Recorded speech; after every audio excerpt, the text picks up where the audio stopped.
Tonight, we're bringing this week's flight sim news. Check out our brand new airport, Trenton-Mercer. Review your sim rig photos. Muse fan you're up. A brand new segment to our show called Gear Up. Tonight, we're checking out the Moza AB9.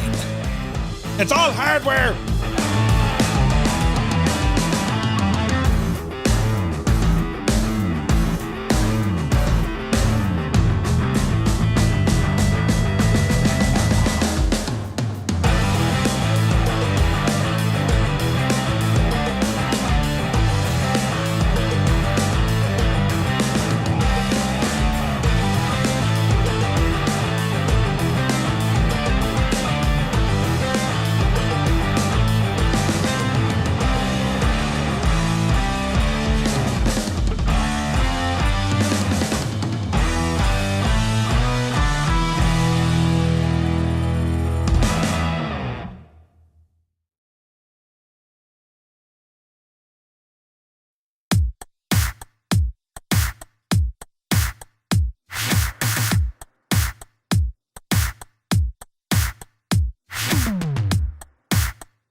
Hello?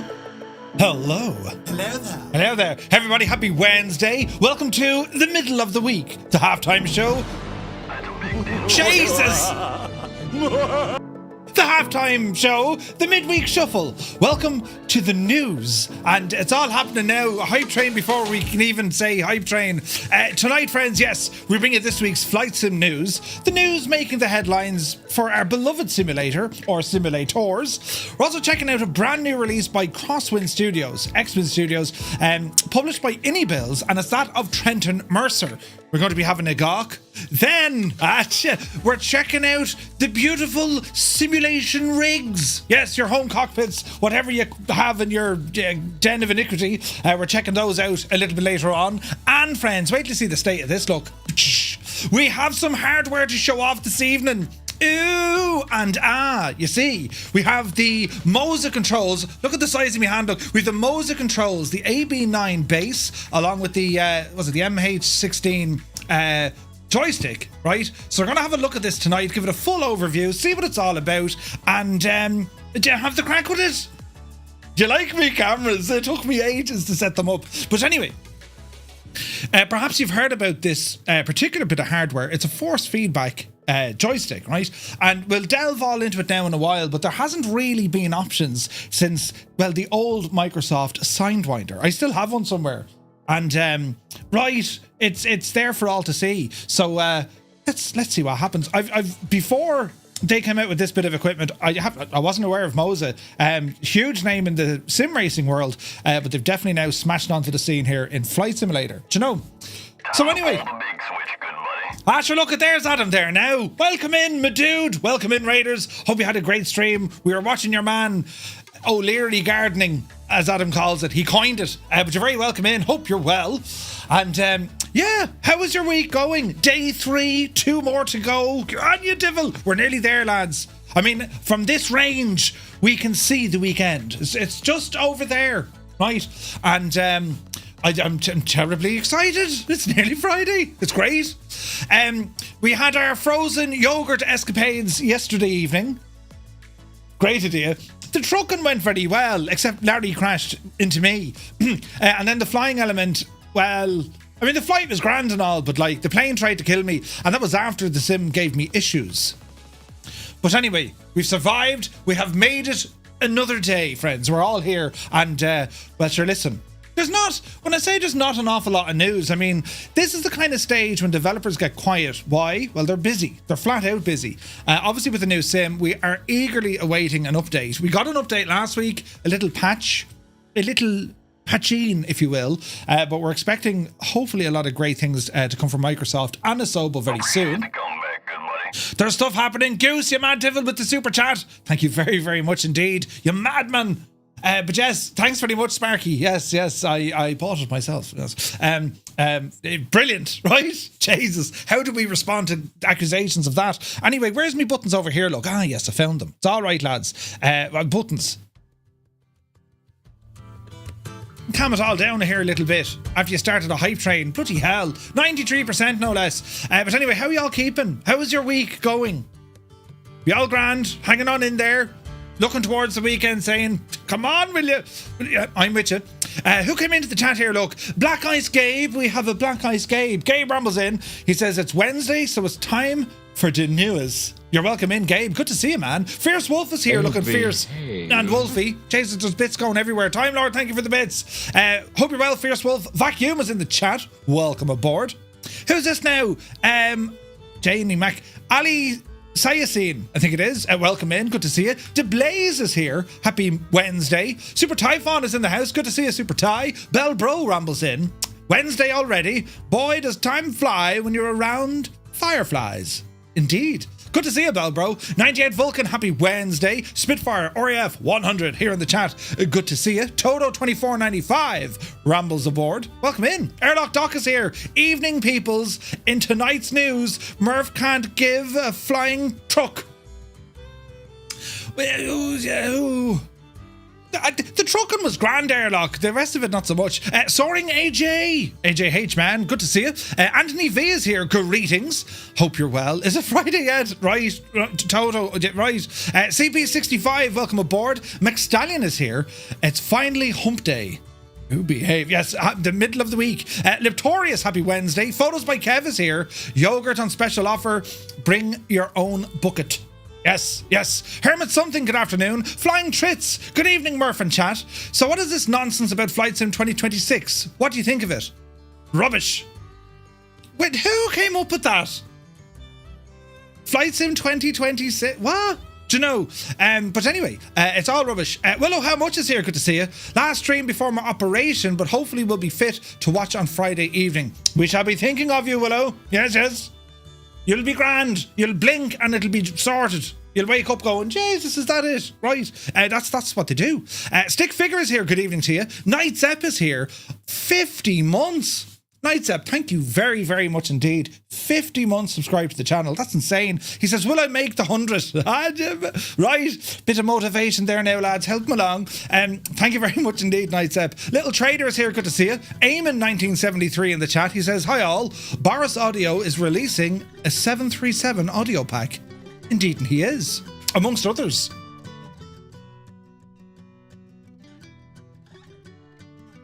Adam, that's absolutely hilarious. I had to read the end of it before I could actually, contemplate.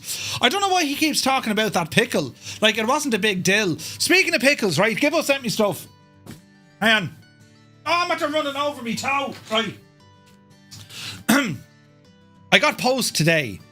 And I've two things to show you. I've post today, and then I got, there's other stuff being worked on in the background. Hide them for the minute, right? So every now and again, out of nowhere, Gibbo will send me something in the mail. It could be a tin of stew. It could be a footy postcard. This one was an empty envelope, but he decided to put on the envelope my first name and my full address, but as my surname, he put in Pickle. Robin Pickle. Postman, very confused. Very, very confused. But other things that arrived in the post, some samples, if you will. So we all are aware that, we have the new Firefly Air beer mats, or coasters, right? They're up in the store. And there's some new things on the way, friends. I hold two of them in my hand. And I think you might like these. They're miniature Irish reg plates. All right, brilliant. I mean, if these aren't the perfect gift, you can use them as a ruler, you can put them on your car, you can put them on your clothing, right? I mean, this is absolutely brilliant. Hang on, there we go. Right, brilliant. So, yeah, they're going on the store soon. Had to show you them. Do you know, the stuff you see, they now live over here in a place you can't see, but trust me, they're there. Right now. But yeah, they'll be on the store at some stage. Do you know what I mean? And terribly exciting. Terribly exciting. But yeah, as for Robin Pickle, anyway, QC Frank is here, 21 months with Prime. Frank, thank you very, very much indeed. Goblin Zeus, good evening. Mick Manser is here, welcome aboard. Mick Ham, good to see you, Mick. Canoe Head 2, he says, happy hump day and hump month. That's thing, right? Yes, that's, if you're lucky, that's the one, yes. Just finished installing my new Elgato low-profile mic arm. Ooh, I have one here, look. Is this the low profile one?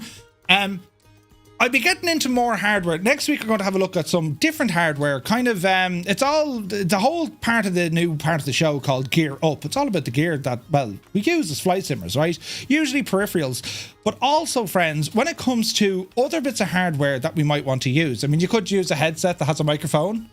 Like that gadget, right? Very handy. Or, indeed, you might be looking for kind of standalone mics. And all the jazz that goes with standalone microphones. It could be something like the Shure SM7DB, which is terribly fancy, or it could be a mic arm, or it could be something else. Next week I'll be showing off a microphone. Now don't go anywhere because I need to change the battery on my headset because it's beeping at me. This is class. It's all wireless, look. Now I can't hear anything, but I'm sure you can still hear me, you know. Don't say it too loud now when these turn back on again. This is the Steel Series headset I use, the Nova Pro they're called. Absolutely insane quality. And well, they have a feature when the battery starts to run out, it'll tell you, and you have about 8 seconds to just, you know, whip out the battery, put in a new battery. You don't need to turn it on or off. It remembers all your settings. Very handy indeed. But anyway, yeah, so there'll be more hardware stuff next week, and like I've a load of stuff to go through, and I'm waiting on stuff to come in from Virpil as well. So any bits of hardware perhaps you're interested in buying, let me know. Chances are I have it, or I might be able to get access to it, just like what we do with the Flight Sim add-ons, because well, it's very hard to get kind of, you know, can you move it this way, or, you know, what does it sound like when you tap it? Oh, that sounds lovely. Do you know what I mean? As a video, it's great because, yeah, you can watch through things. As a live stream, well, you have the chance to say, hey, get it to do that. Do you know?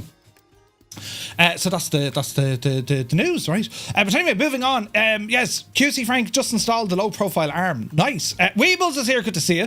It's all downhill from here. Absolutely. AZ Blue Line, good evening. Dougal McTavish, the German. Very happy Wednesday to you, Dougal. Sir Campsalot is in the house. Every day is a weekend, says Kev. Every day. Scorpio 49 rambles in. Hump day is upon us. Greetings, Scorpio. Hope you're well. Who else come in? Assidious, good evening. Mech Manser has subscribed 20 months. My guy, thank you very, very much indeed. Insane support. Chaz Babylon, good evening. Jamaumu is here. Weebles, indeed. He's here. Wait, what? Shuffle Shoes shuffles in. AJH John, hope you're well. And Vince C, good to see you, Vince. There's Adam. Sir Campsalot, 105 streams in a row. Lads, that's a record, is it? 105? 105 streams. Jesus. Sir Campsalot, thank you very much indeed. The Forgetful Larry is here. Welcome in, Larry. Hope you're well. Jays is how he is. Scorpio says, I have an old Sidewinder. Is it a collector's item? If it's a Sidewinder 1, probably. Do you know, they still work. The Microsoft Sidewinder joystick that I have, the Sidewinder 2, which had a little throttle, that had force feedback. It still works, lads. That's nuts, right? Nuts. Now, Jesus, I'm over here, look, there's all buttons going in. David, oh, welcome in, David.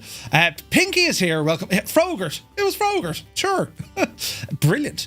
He turned the packs into yogurt with that landing. Oh yeah, the landing, Jesus. Yeah, but terrible bad. Patrick Doyle is here, good to see you. Let me see here now. Question is, did I do more damage to the yogurt, or did Murph with his landing? Larry, I'd say the landing probably got us. 'Twas a bad landing now. Well, the landing was nice. The runway wasn't. Zybok Doc calling from Denmark. Hello from Tipperary. Hope you're keeping very well. Viper Strike is here. Flew the Saab 340 in Sweden today. Oh, nice. Time Lord is here. Thank you for the bits. The landing was a bit rough. It was shocking. Oh, shocking. Memphis Dunn is here. Good to see you. Idle Cutoff says the door was open, so I let myself in. Good to see you, man. Cy Murray is here. He says, how are you chatting, Murph? Happy Wednesday. Cy, I hope you're keeping well. Haven't seen you in a while, buddy. Hope you're keeping busy and all is well in the realm. I couldn't stop laughing yesterday at Larry. Oh, Larry is total chaos, yeah. Brilliant. Right, over here, look. Black Ice Cape, 15. Jesus, 15. Level 2 on a Wednesday. I know, where would you get it? Hefty Shaft, good to see you. TCS Jux is here. Robbie Bass, good to see you. Muse fan bursts in the door with his toe. He says, how he is his mad jokes is. Welcome aboard. Strap21, hola. And let me see here now. Why isn't this moving? It is. Captain Gaiman, good to see you. Welcome aboard, man. Did I see you streaming earlier on? I don't know why you keeps talking about the pickle. Yeah. See, I see the way I catch up. Yeah, I catch up, lads. And the crack was 90 on the Isle of Man, or in the Isle of Man. 90 streams in a row, Larry. Jesus, good man yourself. MV is here, good to see you. And let me see, the lovely Kaharia has rambled in. Good to see you, Kaharia. Hope you're keeping well. Let me see here now. Pickle Earth. Yeah, it's terrible. Shunty McShunface, good to see you. The Dublin lads are a different breed. Robin Pickle. Right? Brilliant. Rogers RC75, Firefly Pickles. It's a brand, it's on the way. Do you know what I mean? M Dark is here for 14 months. Thank you very, very much indeed, M Dark. Hope you're well. Now, let me see. There's buttons all over the shop. Proby Pete says, good day. Murph and Fireflies from Arizona. Hello from Tipperary. Bach is asking the question, still no news on the marketplace? Not yet, I'm afraid. I imagine they'll probably, release the patch, give it a little bit of time, and then when all is working, open the marketplace. Do you know? That's the hope. Anyway, One Fly Air is here. He says, hi, Murph and Mrs. Two-Tone and all. Hope you're all well. Murph, you said you were going to go VATSIM and fly the gyrocopter. Oh, yeah, I will. Adam, I'm going to fly a gyroplane and I'm just telling you now, right? It'll be hilarious. And, like, I won't be able for, like, it'll be great. Are you able for an intersection departure? No, Jesus, no. We need the full length. Murph's here sprouts microphones. Right, brilliant. Now, we're over here, look. Tylerium Gaming, good to see you. QC Frank says, Murph, I have 2 SteelSeries headset. They are the only ones that doesn't induce headaches to me. Really? Interesting. I had the, this is my 3rd set of SteelSeries headset. The first one I had was the Arctic Pro, right? Insane quality. Then I got the Arctic Pro wireless because I liked, going for a ramble without worrying about pulling my wire out of the thing, right? And then I got these ones because they're the next step up, and I have to say the audio quality on these, they are fantastic, incredible, and then they're capable of running Dolby Atmos. Beautiful. And they're like noise cancelling as well. They have that like active hearing. Isn't noise cancelling, but it's active hearing. So they're really, really good. It can either drown out or amplify what's outside of your ears, which is, it's handy, super handy. Keep saying super handy. Wombat says, I'm here for the TTM shopping channel. Wombat49, welcome in, my guy. Hope you're well. Let me see here now. Expect something big from me later, says Super Ty. Oh, Jesus. Nick is in the house. Evening all. Just received my Moza stick today. Beautiful stuff. Why can yes, welcome in. Kelly Price is here. Kev says, I've broken 3 SteelSeries headsets. Now I use the Audio Technics. How did you break them, Kev? Jesus. Well, to be fair, I broke the first one. No, I didn't. I broke the wireless ones. Yeah, I broke the wireless ones. But it's grand. It's fine, Information SAF, brilliant. Slow as feck. They'll be released to marketplace and then they'll break everything in the process, probably. Airlock says, I got the Arctic 9 and hated them. Battery life is horrid. Back to super comfy HyperX Cloud. Well, the battery on the Nova Pro are very good. It's like twice the length. I get about 9-10 hours out of a full charge. And you have 2 batteries. You got one in the ear and one on charge, and then 9 or 10 hours is quite good. And I have these on full blast. What? Who? Did you say something? No. Schultz is here now and then. Hello all. Welcome aboard. Hope you're well. Where is this now? You have Bose. Oh, nice. Right, we'll ramble over here to YouTube and see who's here. Alan Black, good evening. Ernie is here. Spiner, welcome aboard. Paul is in the house. Commander Balosh is there. Sparky's Fen, good evening. Northland Air, happy Wednesday. Flying Diggs is here. Good to see you, Diggs. Marty K, welcome in. Aaron Flood is in the house. Good to see you, Aaron. Creo, good evening. US Air Force Medtech watching from a cruise ship in the Bahamas. Brilliant. But also, why? I mean, look out the window. There's nicer things to see. Brilliant. Dave Cleary is here. Good to see you. Legend Dave. T-Break is in the house. Son just bought a Moza R5 TSW for Truck Sim. The quality is very good. I'm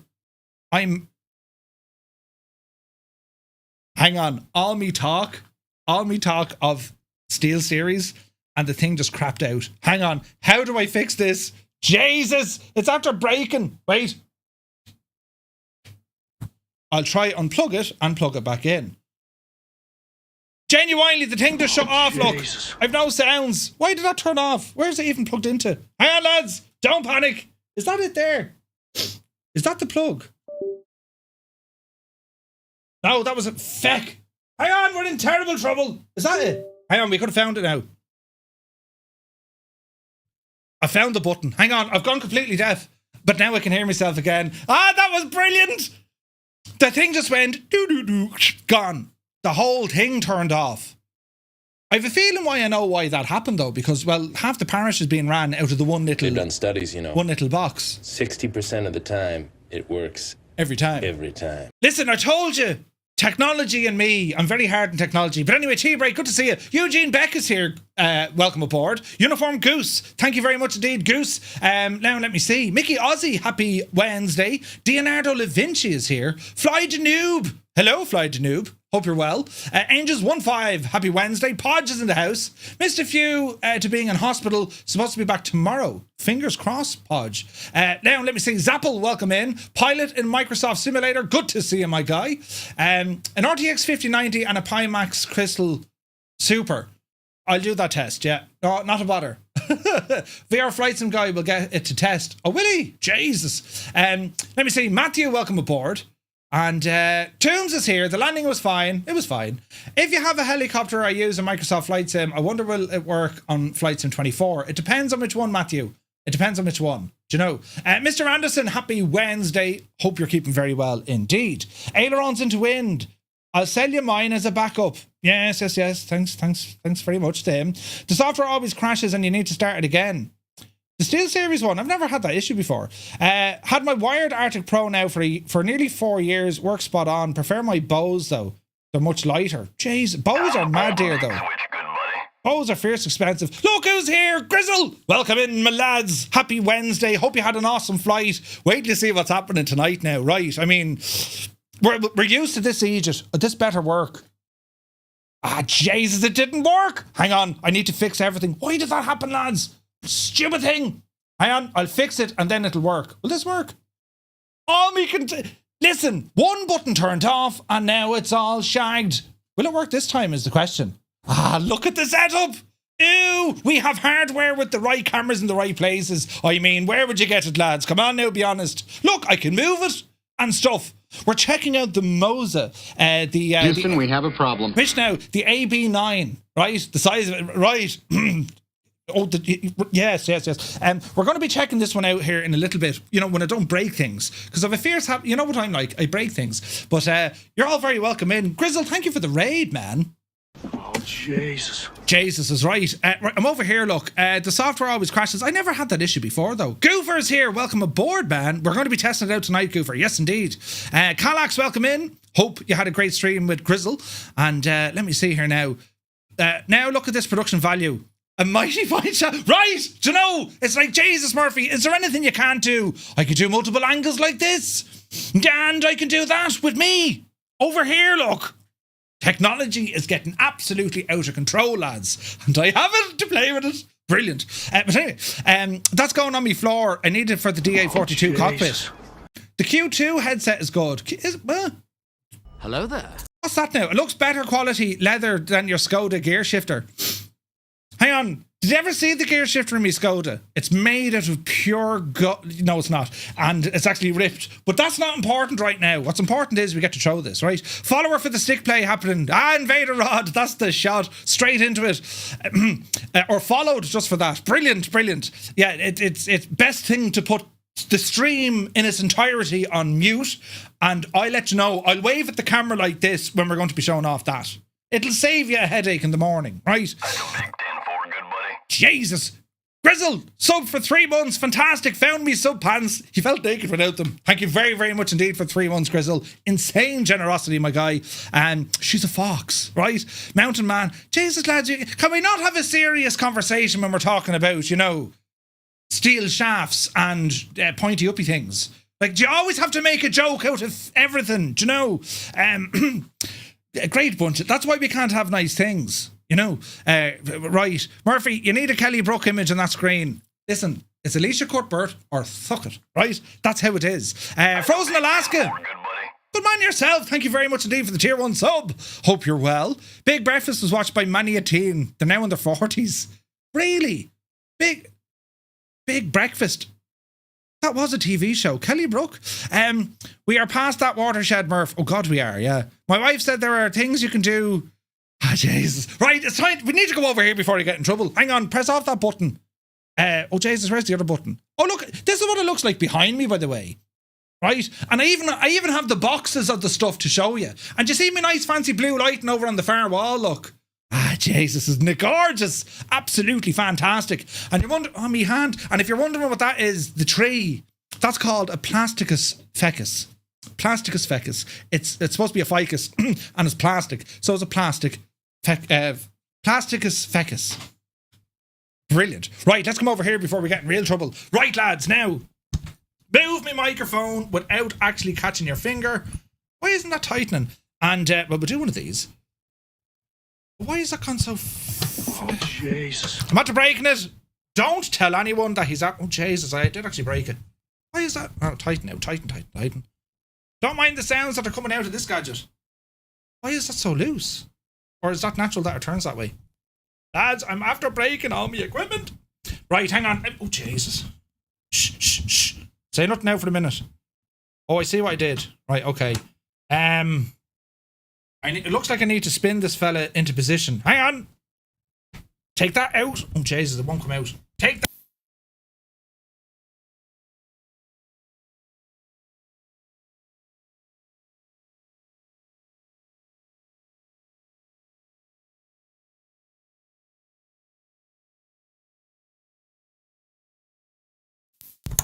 Now, I think if... Jesus.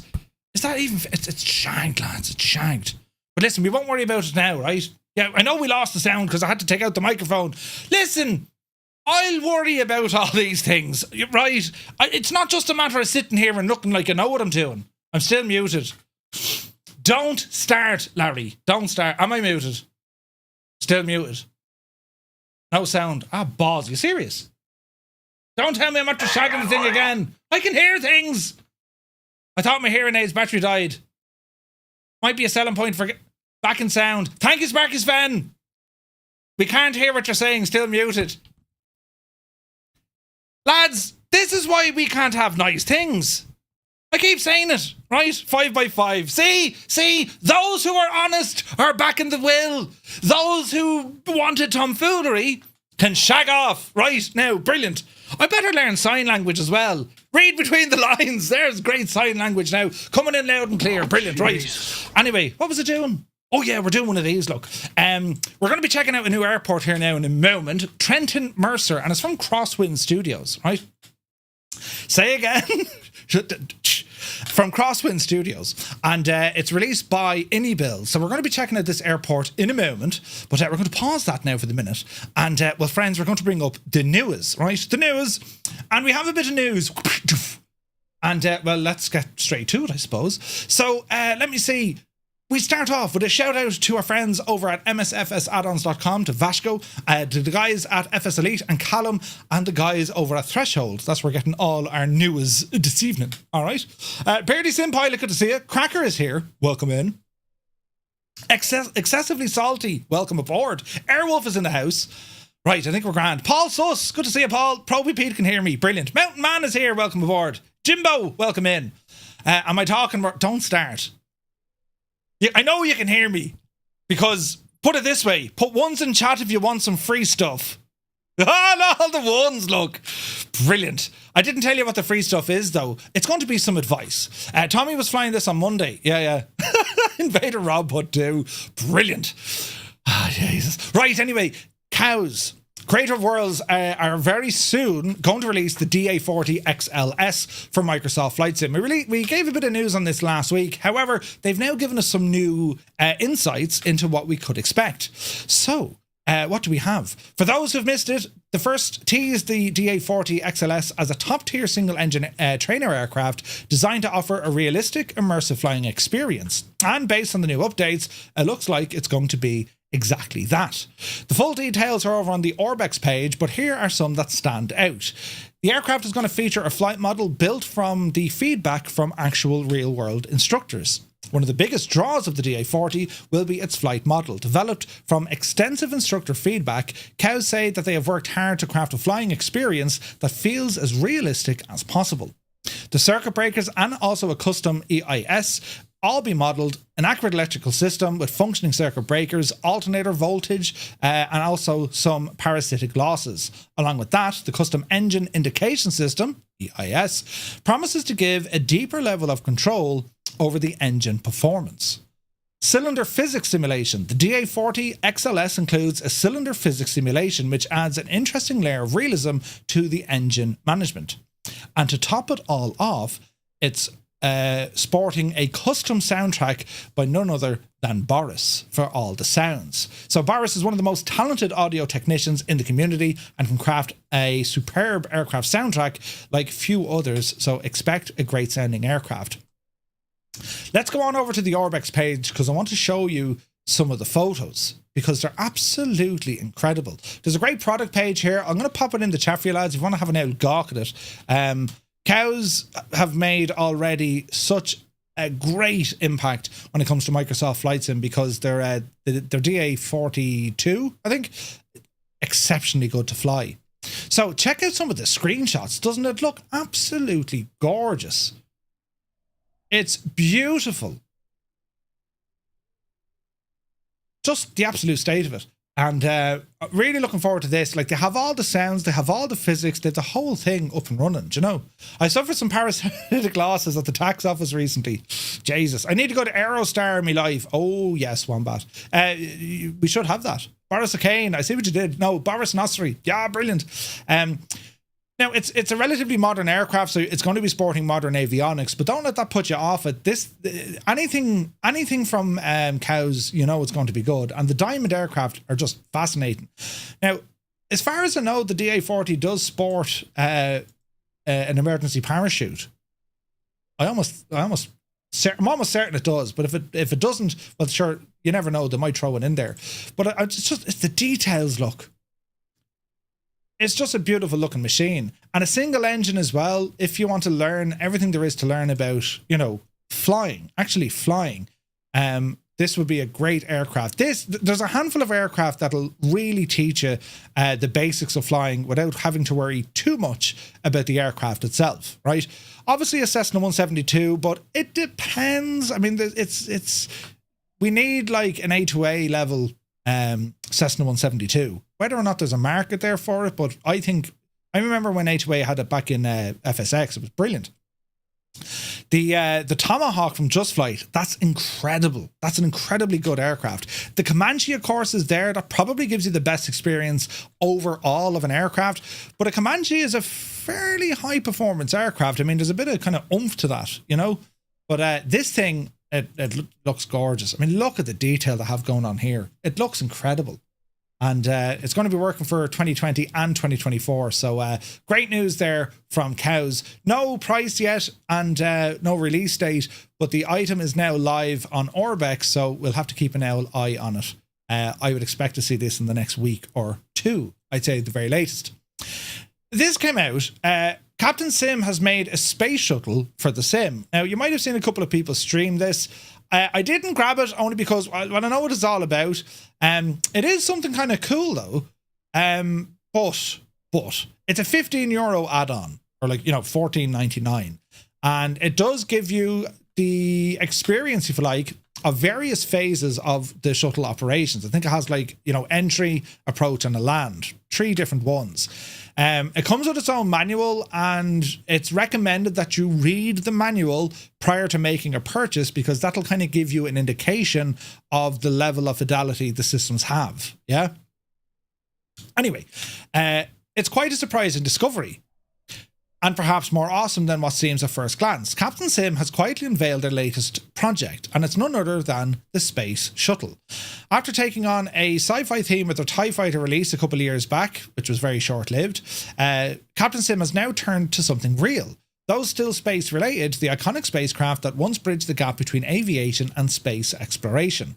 While there hasn't been an official announcement yet, dedicated product page has gone live, offering plenty of details, preview images, and also a teaser video to ignite your interest. It's important to note, however, the release will focus exclusively on the shuttle's intense return to the Earth, giving simmers the chance to master one of aviation and spaceflight's most legendary challenges. Now, it looks gorgeous. It looks gorgeous, but this is something you need to read up on the manual, because I remember Aerosoft did a space shuttle add-on years ago, and there was a lot more going on in terms of systems. This, it's very, very superficial. It's like, okay, I'm sitting in this, now what do we do? You know what I mean? Like, you can't exactly blast back into space. There is no launch, and the other phases of flight, they're not planned to be done. Do you know what I mean? Simmers will have the chance to navigate the unforgiving journey from the upper atmosphere. You can attempt re-entry, descent, and a landing. No engines, so it is a flying brick, all the way to a precise landing. The add-on skips the shuttle's launch, ascent, and orbital operations, placing all the emphasis on the return leg of the mission. So you start at 275,000 feet on your initial re-entry. Then you'll do your terminal area engine or energy management, approach landing, and then roll out. And they've thrown in, it looks great. The modelling is beautiful.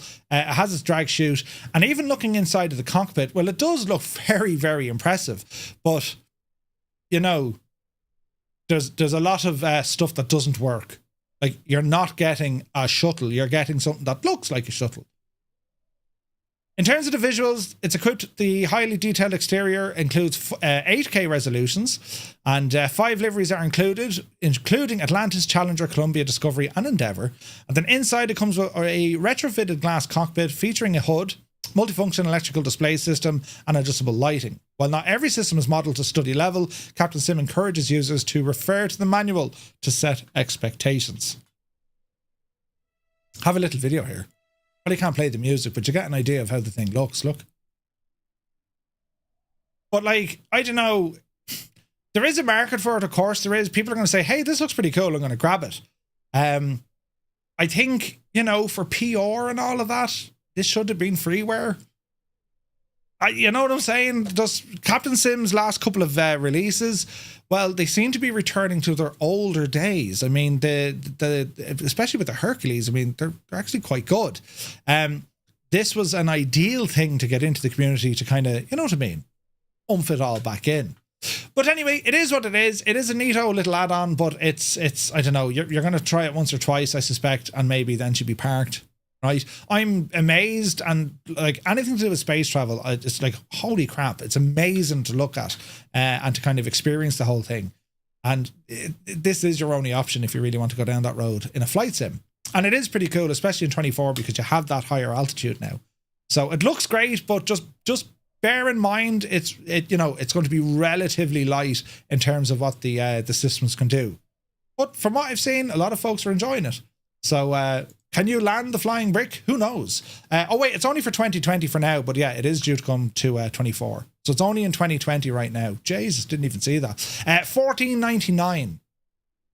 Interesting stuff. Now, moving on, Miltech Simulations, well, they've released their Supercarrier Pro for Flight Sim 2024. They took to their Facebook page to announce the release. It's the Pro version of 1.4, finally brings support for Flight Sim 24. And those not familiar with Supercarrier Pro, it's an aircraft carrier package. We've used it before on the stream. It was hilarious fun. It includes a fully featured animated and static ships for the sim. And Supercarrier Pro will be a free update for those who already owned it on 2020.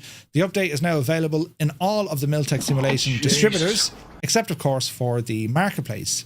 In addition to bringing the Supercarrier to 24, it introduces a few new features, optimized support for Flight Sim 24, including the optimized model LODs, improved lighting systems, and also updates to the Supercarrier app. and also the new Fresnel lens optical landing system, and also the long-range lineup systems. It's important to note there is a bug with Flight Sim 24 that causes ships and aircraft carriers to move excessively in high wave conditions. While Asoba works on the fix, Miltech simulations have advised customers to use aircraft carriers in low wave scenarios. It could be ideal just to kind of, you know, warm yourself up. Because, you know, a great challenge is going to be low visibility, high wind, high waves to try and get on a carrier. It is a great bit of stuff, though. It's $14.99. You can pick it up directly from the Miltech website. And if you haven't seen this before, like it's quite good. Forget about your DCS and whatever else, but in terms of Microsoft Flight Sim, trying to land an aircraft on a carrier, I mean, you have the arrestor cables, you have the crew on the ground. It's quite good. It's quite good. And it's definitely an experience to try and put, you know, land it. Taking off is relatively easy. Trying to land it on a carrier, that's all sorts of fun, you know. So great news there from Miltech. And if you do have this on 2020, head on over to where you bought it, and there is a free update for 2024.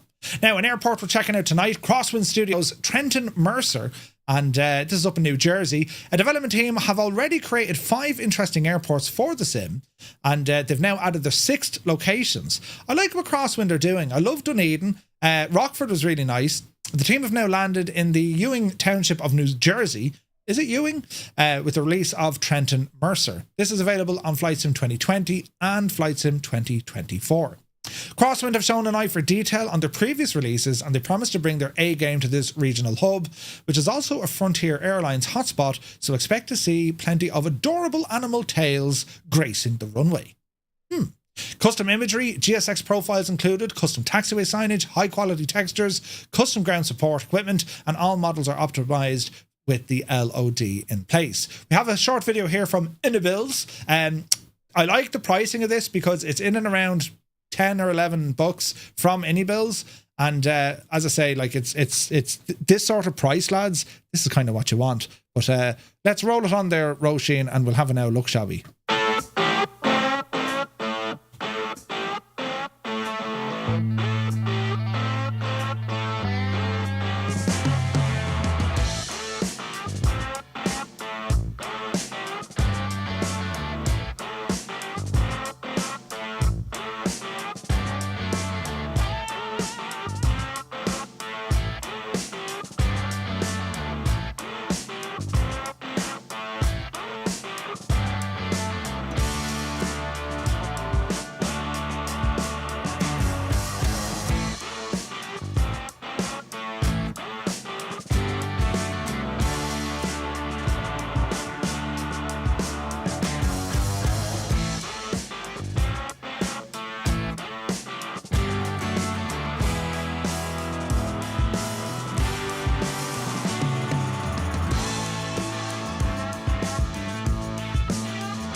Gotta say, the night lighting looks really, really nice, doesn't it? So we're going to be checking out this airport here in a little bit in the sim. So XWind Studios, Trenton-Mercer. It's now available over on Innobills, and yeah, you can pick it up from there. It's really nice. They did a great job with the video. Was there floating benches? I didn't even cop that. Hang on. Kev, the man can see things from 20 miles away. Was there floating benches? Well, no, but they weren't, Kev. Do you not know art when you're looking at it, Kev? Hang on a second. Hang on, go back there now. But they are floating. Never mind, Kev. They're those anti-gravity floating benches. Jesus, how does Kev see these things? Jesus. The Cows DA40 not available. Correct, Sven? Not ready yet. Not ready. They should release it in a week or two. Now, moving on, Just Sim, they've released Rhodes International Airport for Microsoft Flight Sim 2024. It's first scenery fully adapted to the new sim, revisiting previous destinations of Rhodes International Airport, Lima Golf, Romeo Papa. It's a popular summer destination in the Greek islands, attracting over 6 million annual passengers. Civil aviation on the island began after the Second World War with the opening of the Rhodes Maritza Airport. It served as the main airport until Rhodes International, also known as DA40 International, was inaugurated in 1977. Over the years, the airport has seen improvements, including expanded taxiways, a new passenger terminal that opened in 2005, and in 2015, the airport was privatised. It's now managed by Fraport AG Kopalouzas Group. Great bunch of lads for over 40 years. Today, the airport hosts a number of airlines offering scheduled, seasonal and chartered flights to various destinations across Europe. The new scenery features high-resolution ground textures, high-resolution building textures, highly detailed 3D models, custom animated ground vehicles, and much more. The scenery requires 1.66 gigs of storage space, and it's available over on Sim Market for about $17. Well, it's great to see that there's more options certainly coming to Flight Sim 24. So I don't know. We'll have to wait and see. I think the night lighting is going to be a huge advantage. Also, kind of the vegetation, the grass and the trees and all that kind of stuff. You know what I mean? We don't have Skodas in the US. Listen. You don't have Skodas yet in the US, right? Skoda International will they'll ring me someday. Murph, yeah? It's Skoda. Jesus, lads. Brilliant. Anyway, moving on. Orbx, they continue to update their catalogue for airports for Flight Sim 2024. And, well, I gave you the news that Orcas Island is up and running, but Anacortes is also up there now, along with Concrete Municipal and also Darrington. These are some beautiful little airports. Orbx raised the bar way back when in FSX when it came to all their detailed and atmospheric airfields that capture the heart of the Pacific Northwest region. Many of these releases, Darrington, Anacortes, Orcas and Concrete Municipal, were a revelation of the time, setting new standards. And I remember these because we also had them in X-Plane. The classics have been available for a while for Flight Sim 2020, and now Orbx have updated them to work in 2024. Revitalised and enhanced using the latest technology, they not only pay homage to their legacy, but also takes advantage of what Flight Sim 24 has to offer. More intimate and inviting settings. Their close proximity to one another make them perfect for scenery circuit flights, offering breathtaking views of the Cascade Mountains, dense forests, and also some sparkling waterways. Whether you're revisiting old favourites or discovering them for the first time, these are beautiful little airports. Orcas is absolutely gorgeous. Anacortes is really nice. Darrington is super because you have the bridge, and there's some really, really nice options here to go flying with these. Anacortes was always a great spot. Orcas is just gorgeous. And then you have Concrete Municipal. So existing customers who own, they can upgrade at no additional cost via Orbx Central. For new customers, each airport, it's available now. You can pick them up for about $12 each.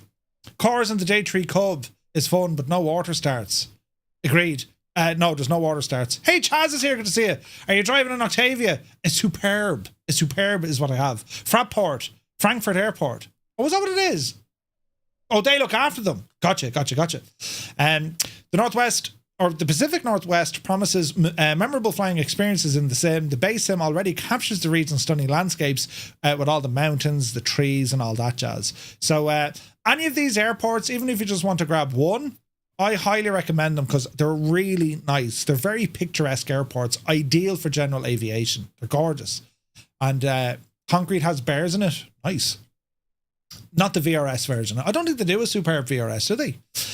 This is something, I remember this some years ago. It's a freeware FSPM VFR map. Right? I don't know if you guys use this. It's now been updated for Flight Sim 2024.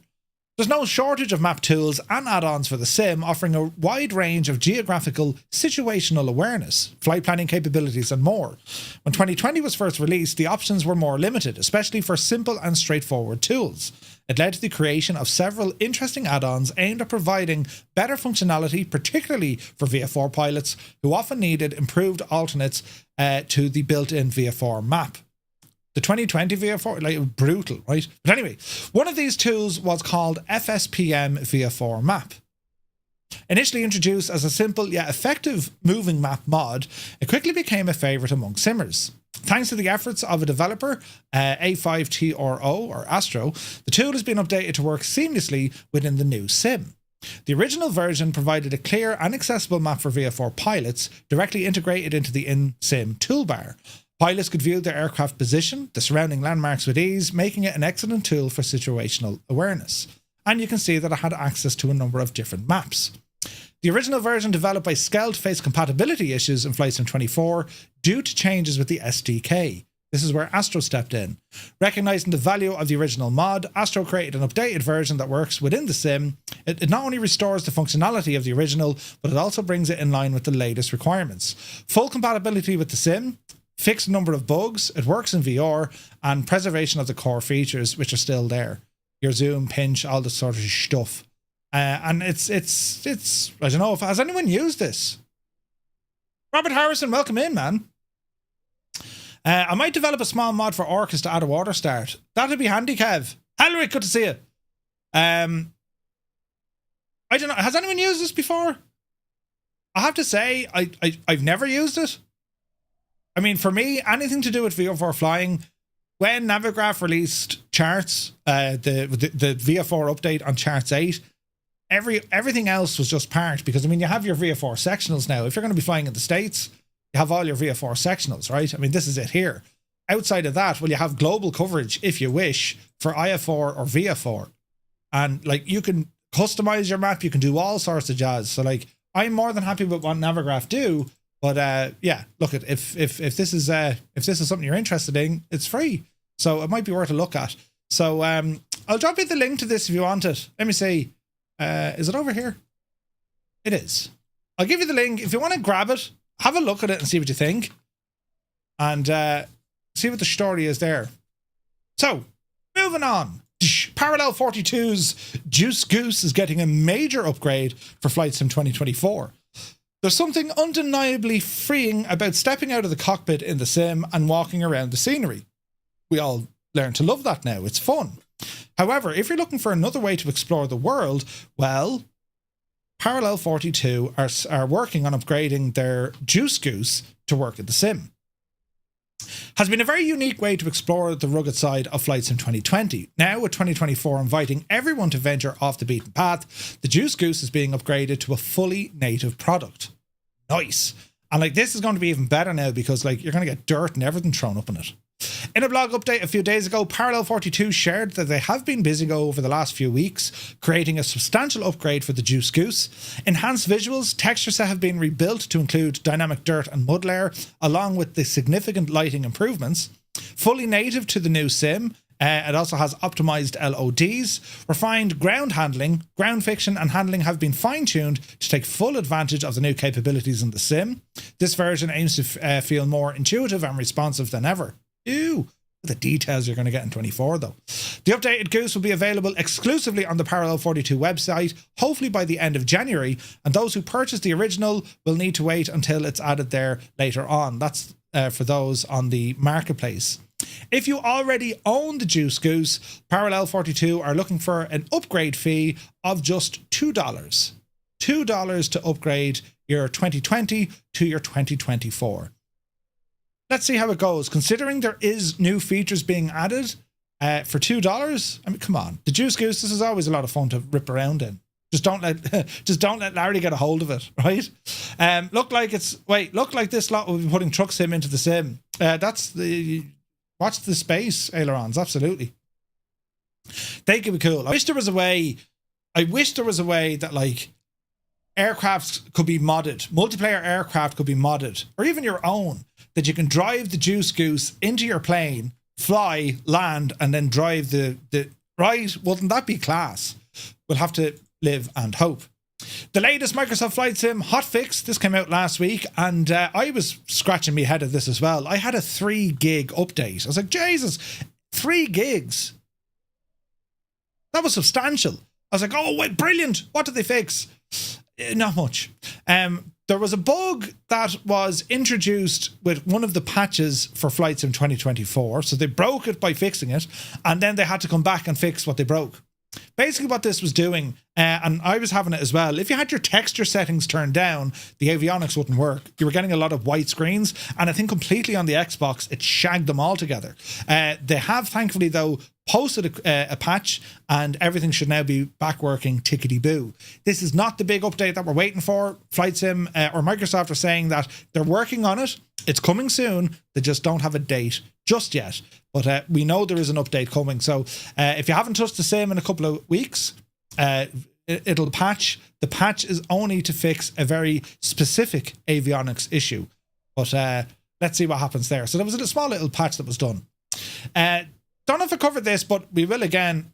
Flight Sim 2020 and 24 confirmed to support Nvidia's upcoming DLSS 4 and also the multi-frame generation. This is pretty exciting. Following Nvidia's announcement of their RTX 50 series and their groundbreaking DLSS 4 technology, new information has surfaced confirming that Microsoft Flight Sim and the predecessor Flight Sim 2020 will both support DLSS 4 as its innovative multi-frame generation feature. This revelation, included in the Nvidia's official list of supported titles, raises expectations for significant performance improvements on both titles when paired with one of Nvidia's upcoming RTX 50. DLSS 4, the newest version of the deep learning super sampling technology, introduces cutting-edge multi-frame generation features. It allows up to 3 additional AI-generated frames for every traditional rendered frame, which Nvidia claims amplify performance by up to 8 times. What? For Microsoft Flight Sim, which we all know, quite demanding on our hardware, this could translate into smoother gameplay at higher settings, particularly relevant for complex scenarios such as flying airliners in and out of large airports, and perhaps even virtual reality. It'd also be interesting to see what the new tech addresses long-standing issues, such as the blurriness of avionics displays, and reported the RTX 50 series, powered by the new Blackwell architecture, well, they're set to launch a little bit later on this month. Your man's glasses are only fantastic. They also feature a brand new GDDR7 memory, which offers the latest and greatest in terms of data speed transfers. Pretty cool. So while confirmed or with confirmed DLSS 4 support, users equipped with the RTX 50 cards can expect smoother performance, higher frame rates, and enhanced capabilities for both sims. Other features like enhanced ray tracing, which were highlighted at CES, promise to further improve the realism of the weather, reflections, and lighting within the sim. Adam B. Twitch is here. Good to see you. It's the reporter from Ted Lasso. Gotcha. The 50 series GPUs due to start shipping the end of this month.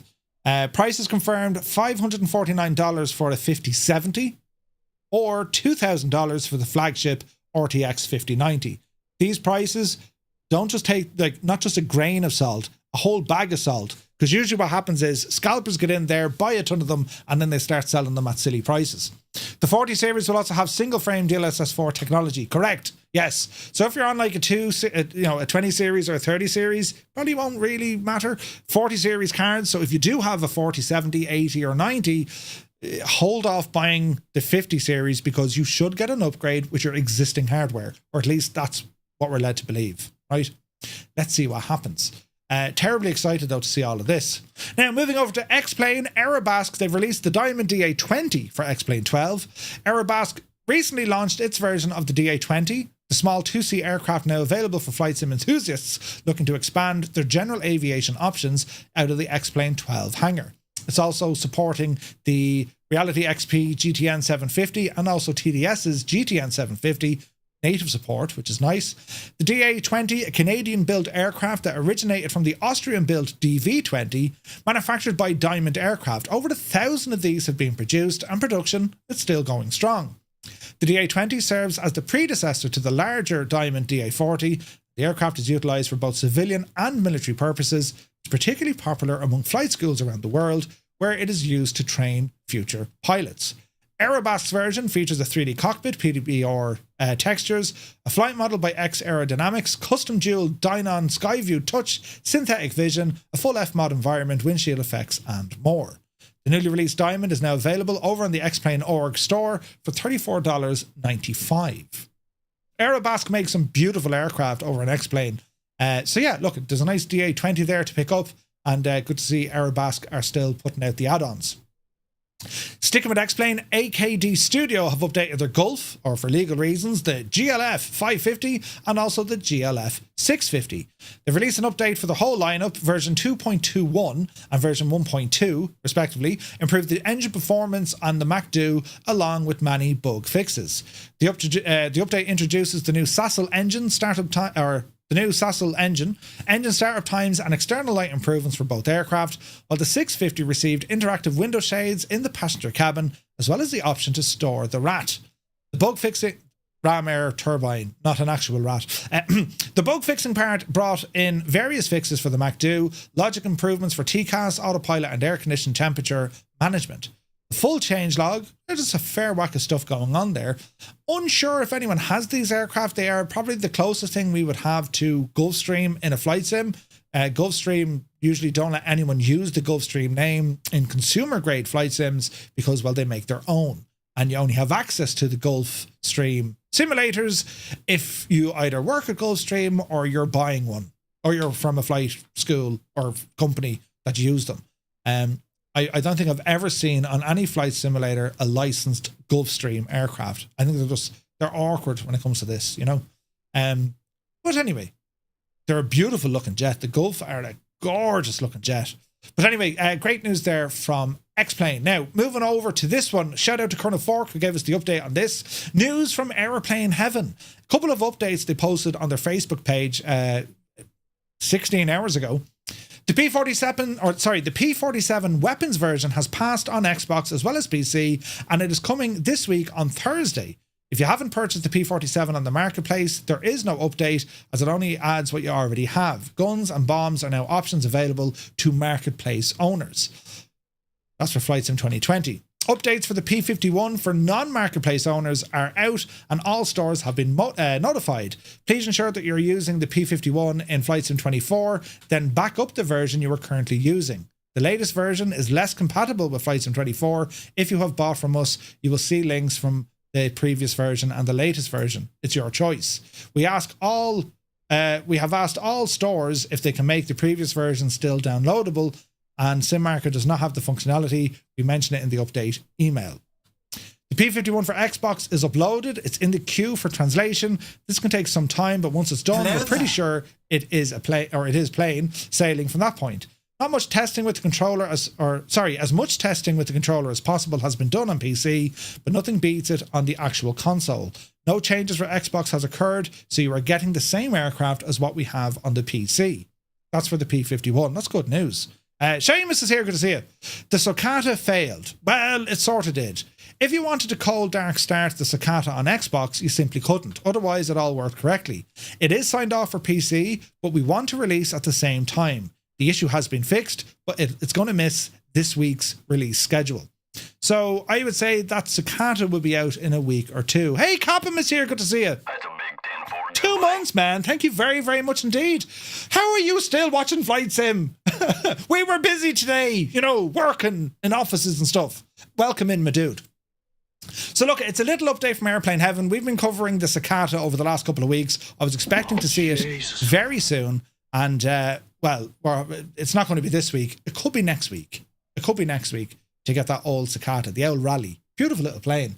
So it'll be interesting to see what they can do with it. Now, moving on, VATSIM events this weekend. On Saturday, between the hours of 15 and 2000 Zulu, there is an event. And it's going to be Dublin to Bratislava, one-way departures out of Dublin, arrival into Bratislava. A special event joining 2 prominent European capitals. Departing Dublin, head away to Bratislava, the beautiful capital of Slovakia. Leave Dublin between 3 and 5 p.m. and arrive to a fully staffed Bratislava between 5 and 8.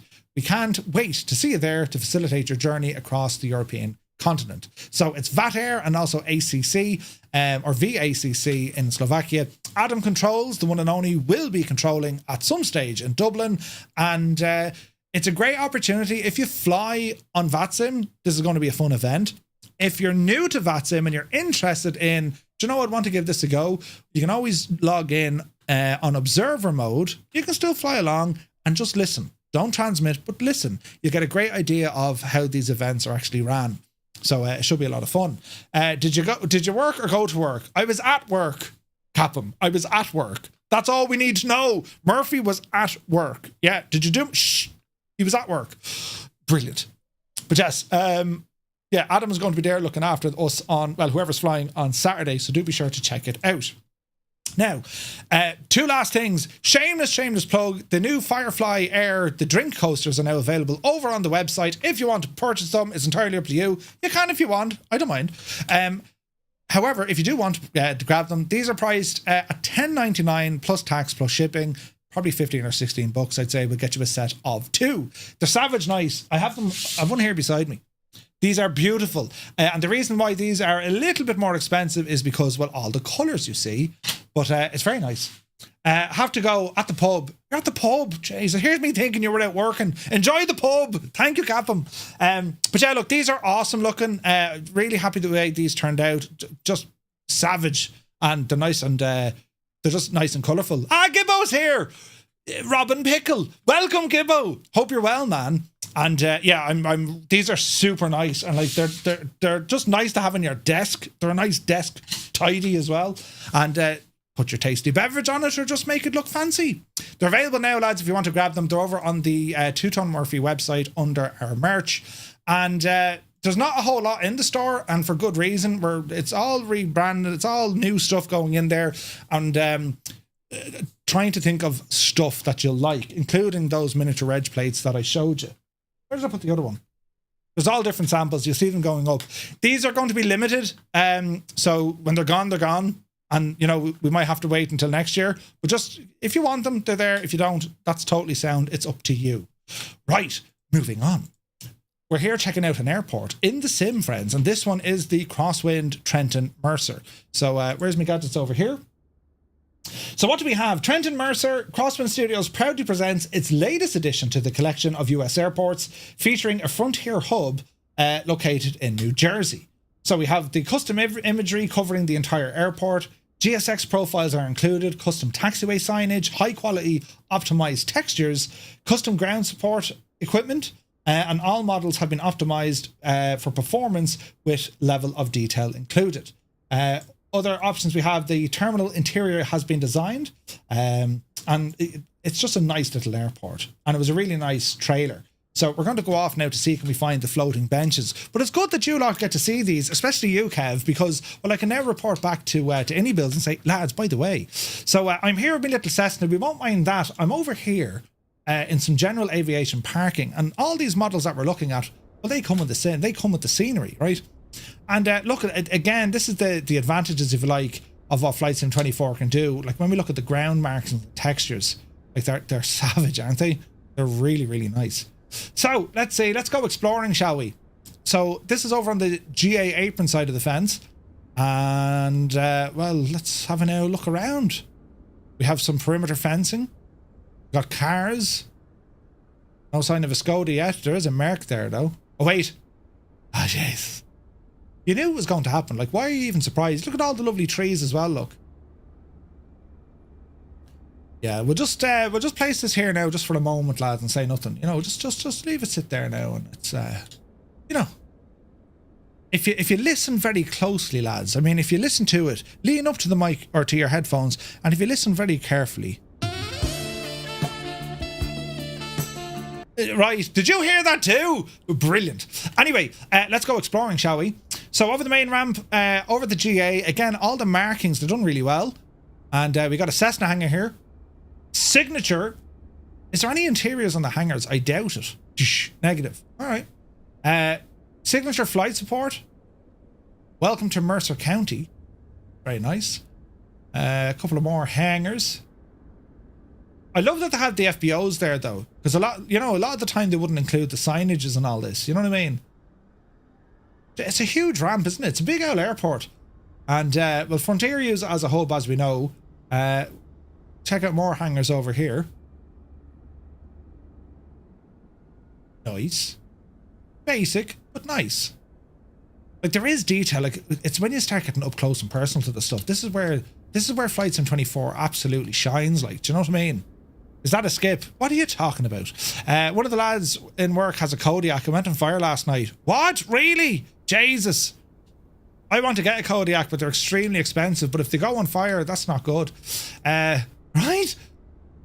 What else do we have? There's an Audi there as well. I mean, if you like your Audis, Skodas are nicer and they're not as dear. Guys, look at the great work has gone into the modelling of the building here, hasn't it? Not that you'd be spending time around the back of the building, but you know what I mean? It's all about seeing what the developer can do. And there's animals. Jesus. I mean, we're getting it all, lads. Do you know? Yes, yes, very nice. Perimeter fencing is a huge thing, and there is photogrammetry in the area. So at altitude, this place looks incredible, look. Don't mind the weird trees, but like at altitude, it's going to look stunning, look. Nice. Very, very fancy. Photogrammetry, what are you going to do? Look at the size of the whole facility, though. It's a big old airport, isn't it?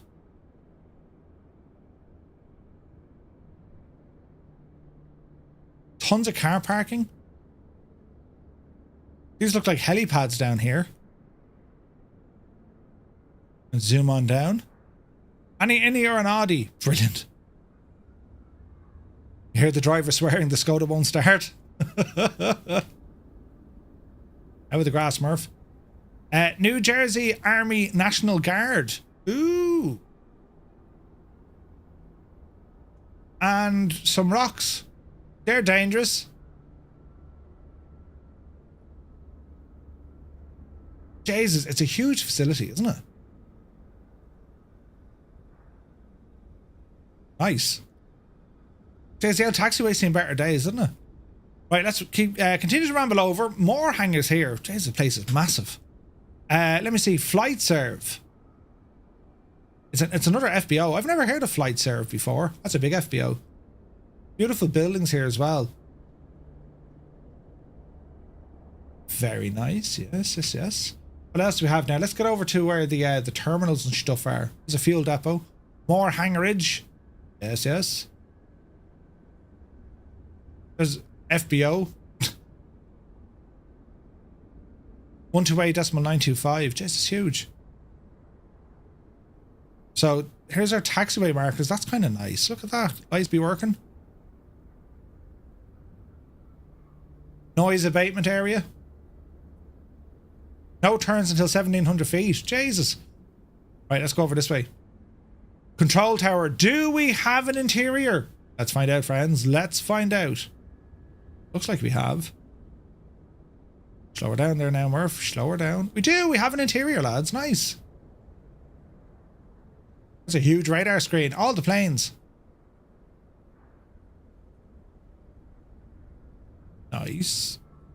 Where's the... here we are. Here's the terminal over here, look.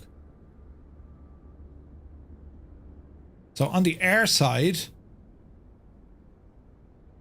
It's only a small little terminal, but it's nice. There is an interior. Shunk. Yes. Welcome to Sky Lounge. Bud Light. Couple of pints there. Stella Artorias. Goose Island. Frontier ticket box. That's kind of nice. Let's go over on the land side. The airport terminal. It's fairly big, isn't it? Hey, James is here. Good to see it. Shunk. Does your bag fit? Grow your brand here. Your name here. Brilliant. Jeez, there's a nice bit of detail going on, isn't there? The drop-off area. Let's ramble up here. Do we have like the lounge? We do. Here's a lounge. The restaurants. Welcome to the Sky Lounge. So you've an upstairs and a downstairs. That's pretty cool. Noise abatement, yeah. Hammer Nails, thank you very much indeed. 24 months. Cheers, man. What's with the lack of beer, lads? The lack of beer. Doc Blues, thank you very much. 11 months, Doc Blues. Thank you so much, man. Let's check out the night lighting, shall we? Come here now. That's 2 years. 2 years, man. That's nuts. There's no customers. Yeah, it's a quiet old place. Oh, the night lighting is superb, look. Jesus, that's really nice. Look at that, lads. Isn't that pretty?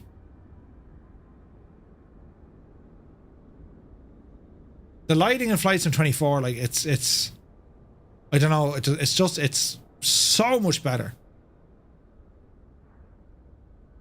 Even looking around, like, where the hangars are over there, like, look at the lighting you see over there. Like, that's gorgeous, isn't it? The lighting is so much better in Flight Sim 24. What's it like around the front of the shop? Let's see here now. Jeez, look at the lighting on the hangars. They are superb. Some nice signage out here. Yeah, I'm liking this. Pretty. Where are you from in Southern Ireland? I'm originally from Dublin. But yeah, it's hard to know with my accent. Modern art, I think that's what that's called, lads. Modern art. Like, go on upstairs again. I wonder, can we walk around actually inside the terminal? That's the thing to do. Right, looking out on the airport side. Oh, look at the lights over here. That is gorgeous on the hangar, isn't it? Jeez, the taxi lights are superb. Look at this. Oh, yeah. Now, let's see what these lights can do. There's a small bit of LOD pop in. So we have some spill lights here with the blues. Let's see what we can do here, friends. High weather off. Turn it to rain. Pre-sip. Yes. Overcast. No rain, so that's well, sometimes the sim does that. But I'd say now the reflections here are going to be absolutely stunning. Look. Jeez, the lighting is deadly, isn't it? Go to the right. By the modern art. Oh, is that where the other thing was? The floating thing. The lighting is really nice. And it's so clear as well. Like, look at the taxi lighting from up high. It's pretty, isn't it? Am I using DLSS on TAA? No, I'm just using DLSS on, what you call it? Performance, I think, or quality. I'm not from Tipperary. Jesus, lads. Oh, look, the T hangers as well. Didn't see these. Make a daytime, Murph. Jesus. And back here a little bit. Here we go. She's daytime again. The T hangers are nicely done. Although there's no missed opportunity. Like, it'd be great to have a start point at a T hanger. You know what I mean? Now, Kev was saying go to the right. Oh yeah, the benches. Brilliant, brilliant, brilliant. Right. Yeah, they are floating. They are floating. But they're floating because it looks like the scenery is rolling away from them. You know what I mean? But yeah, they're definitely floating. How does Kev see these things? It's because look at the terrain. See the way the terrain fall back? Yeah, they're also quite big. You'd probably fit 2 or 3 people on them. We'd hardly get a real world kind of check on this, will we? Hang on a second. Maps. Let's have an old gawk at this. Was it Mercer? No, it's not. Trenton-Mercer. Trenton-Mercer Airport. Right. Let's have a look here now. Layers. Satellite. So we are... Ooh, we're down here. Can we zoom in here? We can. Kev, it's accurate. The benches are feckin' huge. That's mad, lads, isn't it? The benches are accurate. They're friggin' huge. Yeah, but they're not floating. Okay, fair enough. Isn't it great when you start comparing like with like, though? I mean, I absolutely love that about the sim. And it looks like they're missing one of the monuments. Because there should be a dude's face in this. Interesting. What do you think, lads? It's nice, isn't it? Just a nice little airport. Someone stole it. Someone stole the thing. Jesus. That's interesting. You have a helipad on the taxiway. Is that maybe a heli set? I've never seen that before. Anyone seen that before? That can't be right, is it? That's nuts. He got kicked out of Dublin. Corn Wolf is here. Good to see you. Can you go to summer so the grass turns green?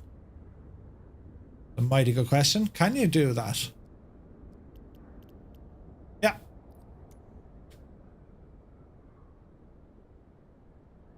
That's mad. Is that actually there? I need to see this now. I've never seen that at an airport before.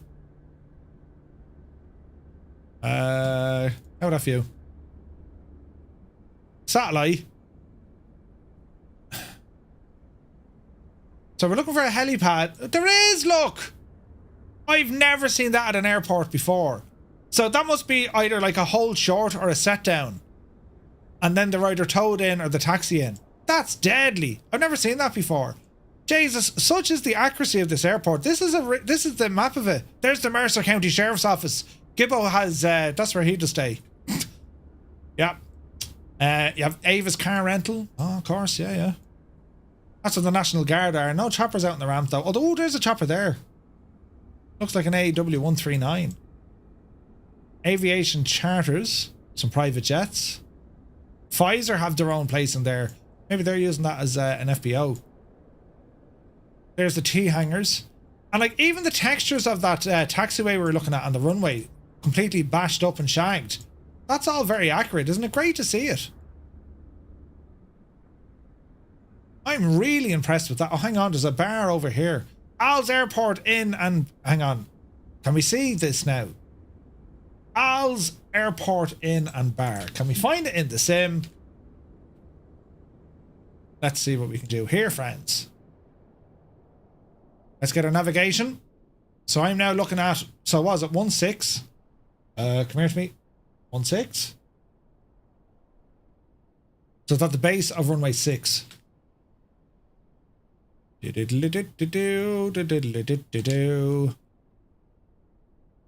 to the diner. So it should be there. Oh, that's interesting. We seem to be on like right on the line of photogrammetry versus the other. That's mad, isn't it? Pfizer is there. There's a lot of upright joysticks around these parts. Oh, Jesus. Those aprons textures look like they were lifted from sat imagery. Interesting to see, though. It is. You're right, Kev. You're right. Anyway, it's a nice airport. Frame rate is perfect as well. I would say a great job from Crosswind, lads. What do you think? If it has a lot of potholes, then it is like Jersey. It's like Jersey. It's like Jersey. Right, we're going to pause the sim now once again. We're going to come back to it in a few minutes when we're checking out the Moza controls. But what I want to do now, lads, well, it's time to check out some sim rigs. You see, we're running a competition at the moment just to show off what you guys have as your sim rigs, right? And well, over the last week or so, you guys have been sharing what your sim rigs look like. Basically, your flight sim setup. That's what we want to have a look at. And any of the pictures that get the most amount of responses, well, they're going to win a prize. The worst is going to win a prize as well. So we're going to start off with this one here from MDA 009, his setup. Now, MDA, he does streaming as well. But in this picture, well, what are we looking at? Jesus, it's very tidy. We got a laptop over here. Looks like a mini PC over there. There's the rig. All the WinWing control units are here. The EFIS and also the FCU. Curved monitor. Elgato equipment. We got speakers. We have the Bravo, it looks like. That looks like the WinWing joystick, doesn't it? More lighting. A second PC. Secret Lab Titan chair. And we got more monitors over there. That's a very nice setup, isn't it? Dougal, isn't it? So I love the ways the desk's going in. It's almost too clean. We're all looking at that going, Jesus, I wish I had that. But sure, we'd never be able to keep it. Do you know what I mean? The TPR pedals mounted onto the ground. I like the carpet as well. That's a beautiful setup, isn't it? Proper pedals, 100%. That's a beautiful setup. Sporting two Elgatos. Look, we have the XL and also the Stream Deck Plus. exceptionally good bits of equipment. Really, really good for flight simming as well. You need more monitors. 1, 2, 3, 4, 5, 6. 1, 2, 3, 4, 5, 6, 7. We technically have the same amount of monitors. Yeah, it needs more effort. I agree, Gibbo. Tons more effort needed. Jesus. What a setup, lads. This is it from another angle. Steering wheel, fancy air conditioning unit, and 2 guitars. That is savage, that setup, isn't it? We'll do some live voting. Out of 10, lads. Cast your votes in the chat. Just put in a random number what you would award this out of 10 in terms of a setup. You know, it's too clean. You mustn't use it. That's great work from Kev. So moving up, we have Patrick and Wex. He says, a very simple flight sim rig. I use a ROG Strix Scar gaming laptop. Has a 4070 in there. Peripherals are the Thrustmaster HOTAS Warthog, and is also using Quest 3. It's a VR setup. It's simple, but it's brilliant because look at the layout. You got your HOTAS, right? Hands on throttle and stick right beside you. You don't need the visuals coming out of the laptop screen because, well, he's using VR, and you have the CH rudder pedals. I had a pair. There's a pair of them out in my shed. They were the first rudder pedals you can get, I think, kind of mainstream, that they sold them in all sorts of places, the CH product stuff, and they were great pedals back in the day. The only problem with it is a lot of noise came into it. So it's kind of one extreme to the next. I mean, when you look at a very comfortable studio with multiple screens, well, you kind of negate the need of all of that by having a very straightforward setup, a laptop, a HOTAS, you got your pedals, and a VR headset. You're pretty much in any aircraft inside the cockpit. So, you know, in terms of a flight simulation setup, I kind of like that. It's simple. You're not worried about, did this plug in? Did that plug in? That's a wife-friendly setup, right? Do you know? And the VR as well, like if it's just for VR, that's really, really good. Do you know? Moving on. So Kev, the setup now, right? Combined flight and a race rig, not a wig. It's powered by a 14900 and a 4090 with fresh 64 gigs of DDR5 RAM. Jesus. Also 4 Samsung 2TB M2 drives. Let's have a look at the equipment look. So it's all built on a frame, which looks incredible. You can see the TPR pedals back here. We have the racing. That looks like it's a direct drive connection. We have over here on the right-hand side a Virpil joystick, Constellation it looks like, stunning. A Corsair mouse, keyboard, 3 screen setup. Way over on the left-hand side then we have the Mongoose. There's another joystick sitting there, look. That looks like a cyclic, is it? Is that a cyclic? Beautiful. What else? Got a headphones there. We have the My Apps, I think. A button box for the racing. They're cool. I want one of them, man. But that's, Kev, that's a button box with an Elgato built in it, is it? The Collective is what you're getting. Is that the one I'm getting, is it? Deadly. And then the Sparko racing seat. Is that taking up the entire conservatory? I say it is. It probably is, yeah. 4 screens, 1, 2, 3, 4. Oh yeah, there's 4 screens. Irish, it's grand. Kev needs to put his hand in his pocket a bit more. Yeah, he totally cheaped out here, yeah. Jesus, though. That's some setup, isn't it? How would you even leave the house with all that gear? Do you know what I mean? But I love the way everything's wrapped around him. Like, everything's there. Do you know what I mean? It's like a keyboard to, you know, send me insults. What's the game you're playing? Because you seem to be zoomed in on your, I don't know, is it a dude or the one? But yeah, fancy car as well. Very fancy. I like the granny gate. Why would you leave the house with that? Yeah, it's pretty cool looking, lads, isn't it? Not enough McLaren.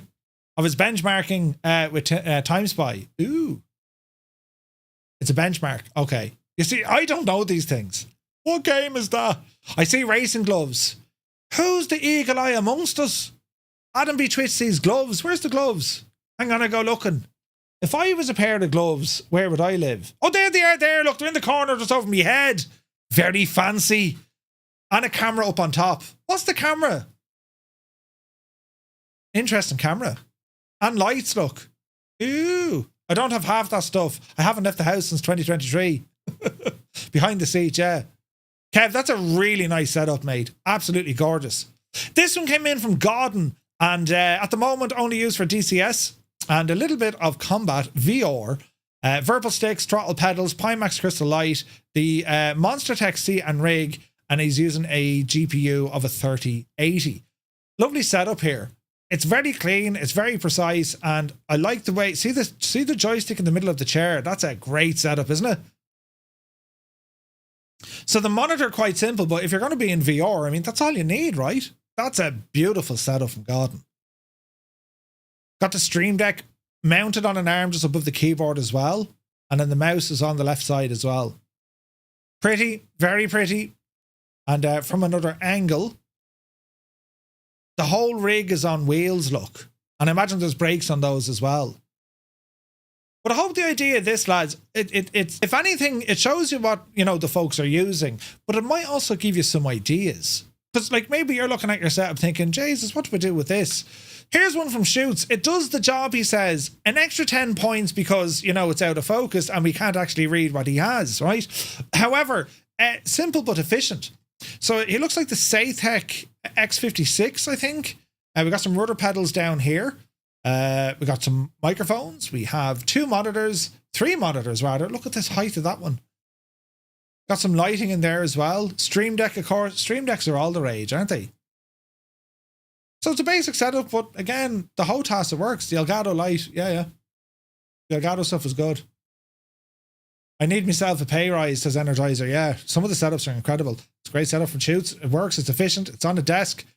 All the screens that wrap around. Essential chocolate bar, yes, and cider. Bulmer's Irish cider, yes. And a packet of Rizla skins. Geez, all sorted. Absolutely all sorted. The Limbics. Oh, Christ. So he loses 10 points straight away for having that on screen. But I like his setup. So his tower is actually beside him here on the left-hand side. And he has some nice models on it. Then he's using what looks to be the X56, I think. I have those in a drawer somewhere. Got a little table fan, headphone gadget, four monitors. That one is broken. You got a blue Ember or Yeti, it looks like. Nice camera. It's effective. Nice keyboard, nice rest. The mouse with all the buttons on the side. The wrist rest is looking a little bit rough. It's seen better days for sure, but it works. It works. X52, is that what they are? Some speakers here as well. Looks like the Saytech pedals below. But again, we're all doing the same thing, as in, you know, if you're using a multiple monitor setup, you've one dead ahead, and then everyone's angle seems to be the same. And then you've one for kind of up on top then. And it's in a nice area of a ton of natural light coming in. And then dark curtains. You know what I mean? Ozzy Mandius, good to see you. Yeah, that was the pickle incident. Old Veteran sent us this one. And however bad you might be feeling about dust or cable tiding, don't worry, there's someone worse than you. And I thought it was brilliant. Multiple hard drives, multiple freaking TP links, multiple USBs. I do like the lights on these though, letting you know what's on and what's off. They're handy looking. More TP link stuff. I mean, there's stuff there, I don't even know what it does. But the cable tidying, well, you know, brilliant. Now, Tilly Flyer, yes, using Aero Guitar drum kit as a keyboard stand. Brilliant. I'm watching last night's stream on my iPad as I'm flying. It works for me. Isn't a high cost, but it gives me loads of enjoyment. There you go. The TV is a 15-year-old TV. I mean, that's what it's all about. Check it out, lads. I love that. That's how you do it. Guitar Hero drum kit. I'm not using that anymore. Put your keyboard on it. Superb. The big massive speaker. We got some rudder pedals. We have a Thrustmaster F150, it looks like. Also the Thrustmaster T1600, is it? The iPad and the telly. And there's an Xbox back there. There's two Xbox, look. Ooh, Xbox man. It's a very neat and nice setup. It looks like it's in the attic, right? With the curved roof or the slanty roof. Simple, but brilliant. Yeah, it's a bass amp. Jesus. I love that though. It's like, yeah, just put it there. I'm keeping this. It's going up into the attic. Brilliant. Now, flying tonight, the Flight Tonight rig, for what it's worth, a bit messy and it needs some serious TLC, but it is what it is. Well, let's check it all out. Nice desk, got the PC down here in the lower left. We have the Turtle Beach flight stick, or yoke, with all the throttles. We have a Cytec multi-switch panel. That's some sort of a mixer above it. Got the iPad. We have some Star Wars stuff. We've something like a frame or something getting built. I imagine that's off this gadget over here. And what else do we have? Code complete, a big Microsoft box with a monitor on top. I love it. Keyboard and mouse. Simple and effective. Cytec rudders as well. It works. It works. Are they X control planes? I don't know what they are. Pretty cool though. The Grange 531 from Mr. Chippy is from an old bus destination flying from the 1950s. Check out the setup. Well, the angle, first of all, that he took is quite nice because he's flexing. Mr. Chippy is basically saying, sit down now, amateurs, and I'm going to show you a thing or two about cable tidying. Look how friggin' clean that is. Look, not a single wire under the desk. He's got like a heater or some sort of an air conditioning unit. We can see the TPRs down here. Storage area. Power. Bravo. Alpha. Using the Thrustmaster gear here as well. So he's got a yoke and a HOTAS setup. That's really nice. iPad, main monitor. There's another monitor down there. Keyboard up on top of the alphas. And this is it with the lights on. It's very moody. I like this setup. Very moody. You got like different car models up on top. Grange 531. I like that. VR headset to one side. And that's the Captain edition of the Thrustmaster Airbus. That's nice, isn't it? Or if you look what I think he's done, he hasn't cable tied, but just covered up what the cables might be. Yeah, that's what it looks like. Genius. Just hide the cables. A man after my own heart. There's a cable up here, but that looks like it's for the VR. See this? He has it like on a hook up on the roof. See that? That's kind of handy. So it's like a clothesline up on the roof and like pop the headset. Because that's a disaster with VR. If you have the cable running down behind you, you're not too bad. But sometimes you can kind of pull back on the headset a little bit. Having it up above you, you remove gravity from it. So he's nothing plugged in. He cut all the wires. Brilliant as it. It's a nice setup. I love his lighting. Because you know, you've nice kind of neutral light here in the center and then a bit of blue lighting as well. Mr. Chippy, look at the timing of that. It is you. Brilliant. We were just saying there how good your cable management is, or at least how well you can take a photograph to hide your cable. Brilliant. What's the chair? It looks like one of those fancy ergonomic chairs, doesn't it? Bloody hell, look at that thing. That came straight out of the space shuttle. It's all behind the false wall. I was thinking that. That's what Gibbo said. That's a great idea. It's a Herman Miller. Jesus. Gibbo, we need these in our lives. I could do with them for behind me telly, look. Great setup, Mr. Chippy. Here's Elf. It's basic compared to everyone else. It works. It absolutely works. Got our flight controls here. That looks like the WinWing stuff. Set of rudder pedals, PC on the back, and we have our monitor straight in front. And the monitor is actually freestanding. It's mounted onto this onto the arm here, look. It's a good sized monitor as well, but that's probably what, 28, 30? That's pretty grand. Pretty grand. And again, it's by natural light, so like your window is there. It's a home office. It's nice. They're 1,600 quid. Jesus, Dougal, are they? Dazzity Arab, ladies and gentlemen. Now, when I saw this picture, I said, Christ, that's the largest computer box I've ever seen in my entire life. But it's just the way the camera's looking at it. But it is pretty big, right? If you're wondering where your electricity goes, it's going into Daz's house. The chair I love is the GT Omega, and I have something very similar myself. And then the frame, which is built with a HOTAS setup, the Boeing yoke, the monstrosity of a PC, and then you have the telly then beside it. That's a great setup, Dazza. A couple of more pictures here to show you. iPad keyboard is mounted on top of the Boeing plate. That's really nice. Got a Bravo, looks like, down here on the right side. Mouse is there as well. TPR pedals. That's a great setup, Dazza. I would have given you extra points if you had me on the telly. I'm just saying, you know, the pendular Boeing yoke, that's a great bit of kit. And you have your HOTAS on the left side. The shtick is on the left side. That's interesting. Is it a LAN knee case? It's freaking huge. Huge! But it's very nice. That's a great setup, lads, isn't it? Really, really nice. Yeah, it is. It's a super looking setup. Have you lights behind the telly, or is that just natural light coming in? It looks freaking gorgeous, man. Great stuff out of Dazza Tiara, lads. Very tasty. Right, how are we getting on here? Steiny, my first dedicated flight rig experiment 10 years ago. It's evolved since then. This is brilliant. This is brilliant. It's loads of wood, screwed and nailed into the chair to hold the peripheral. Isn't that brilliant? I'm loving that.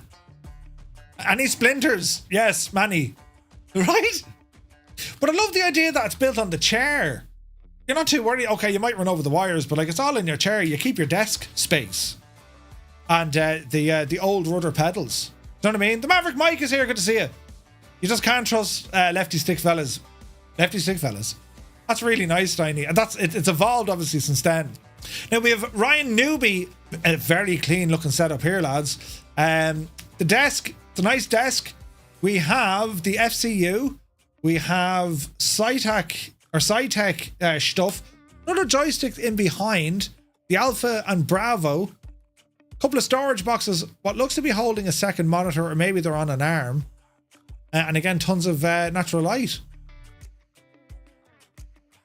Simple yet brilliant. Thank you very much indeed, Maverick Mike. Jesus, man, that's 2 months. Cheers, man. It's a nice setup. Logo lights. Look at this. This is like IKEA stuff.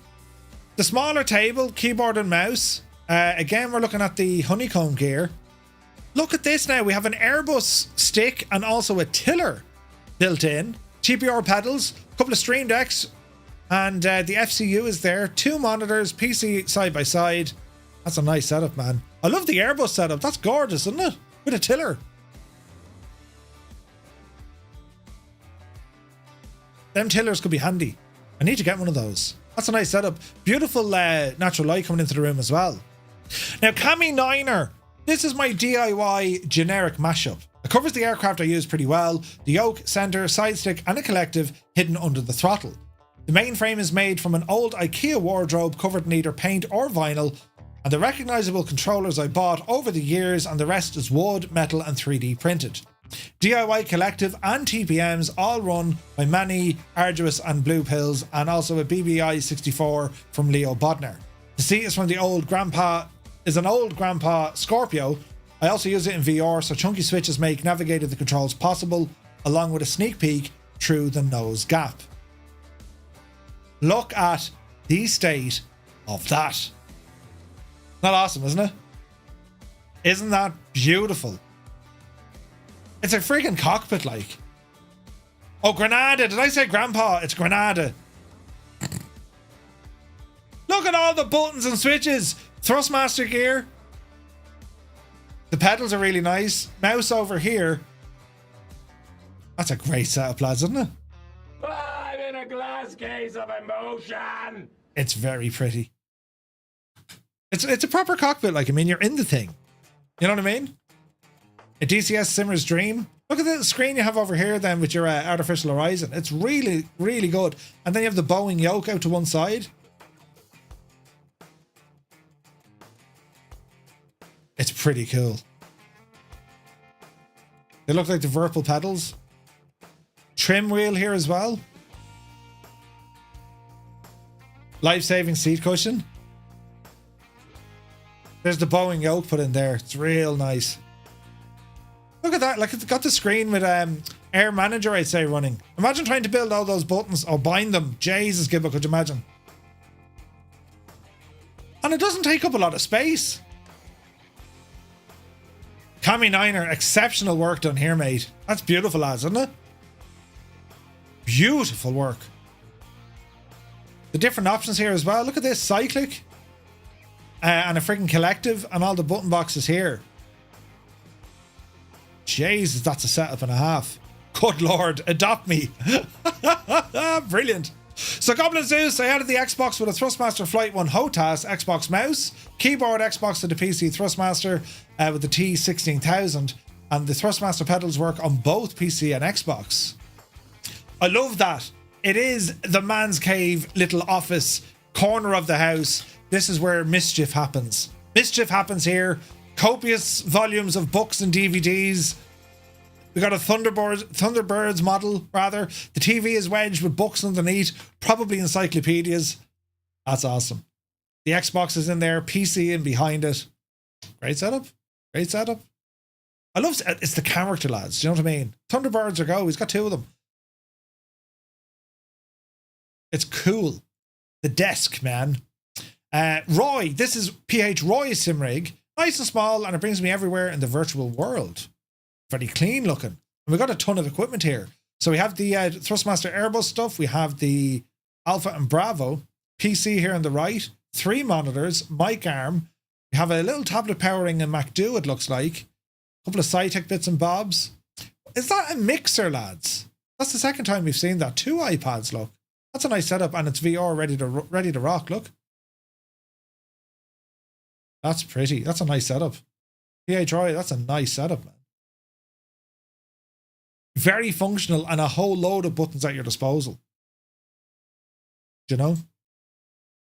Right, we'll continue on for another little bit, and then we're going over to some hardware. So Enbridge version 1, my mid-2024 setup, 6 monitors, 2 GPUs, an i7 4th gen, old DDR3, but then, oh my, motherboard blew up. Oh Jesus. I was going to replace the PC this year when the motherboard blew, so I had no choice to replace it.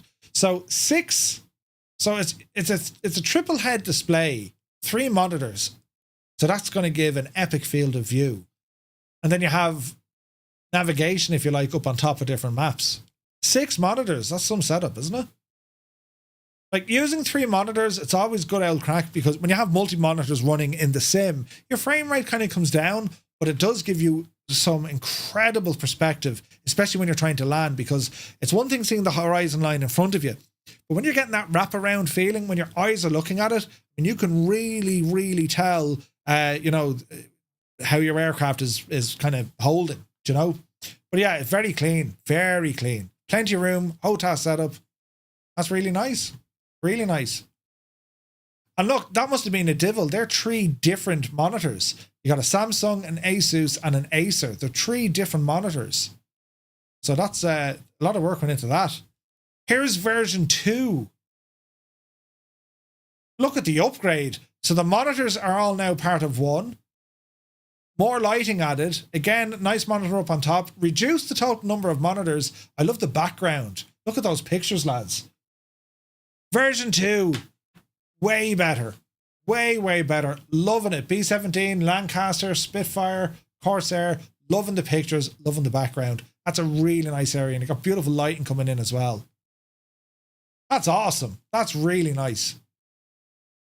What do you think, lads? Beautiful. Nice pictures, yeah. Very nice. That's a great setup, isn't it? Loving that. Right, moving on, we have DJ Seamus. The PC rig setup. Still got workmen in the house, so I can't fully set it up. All the specs are there. This looks very fancy. PC, steering wheel, keyboard, monitor to one side, covers over the chair. Is there lighting on the chair? There is, look. The chair comes alive. He's a keyboard. Brilliant. Brilliant.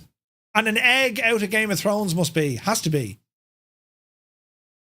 All the colours, man. RGB. The chair has lighting. That's mad. Steiny then, the evolution of Steiny's rig. So he showed us earlier on, then he went into building his own rig. That's class. I love seeing stuff like this because it is an evolution. Right? Building his own sim rig. I love it. Then it goes hardcore into the metal stuff, look. That's a great setup, man.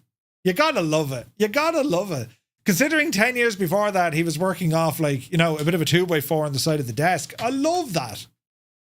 The cable tidy. Muse fan is probably looking at that going, that's not cables.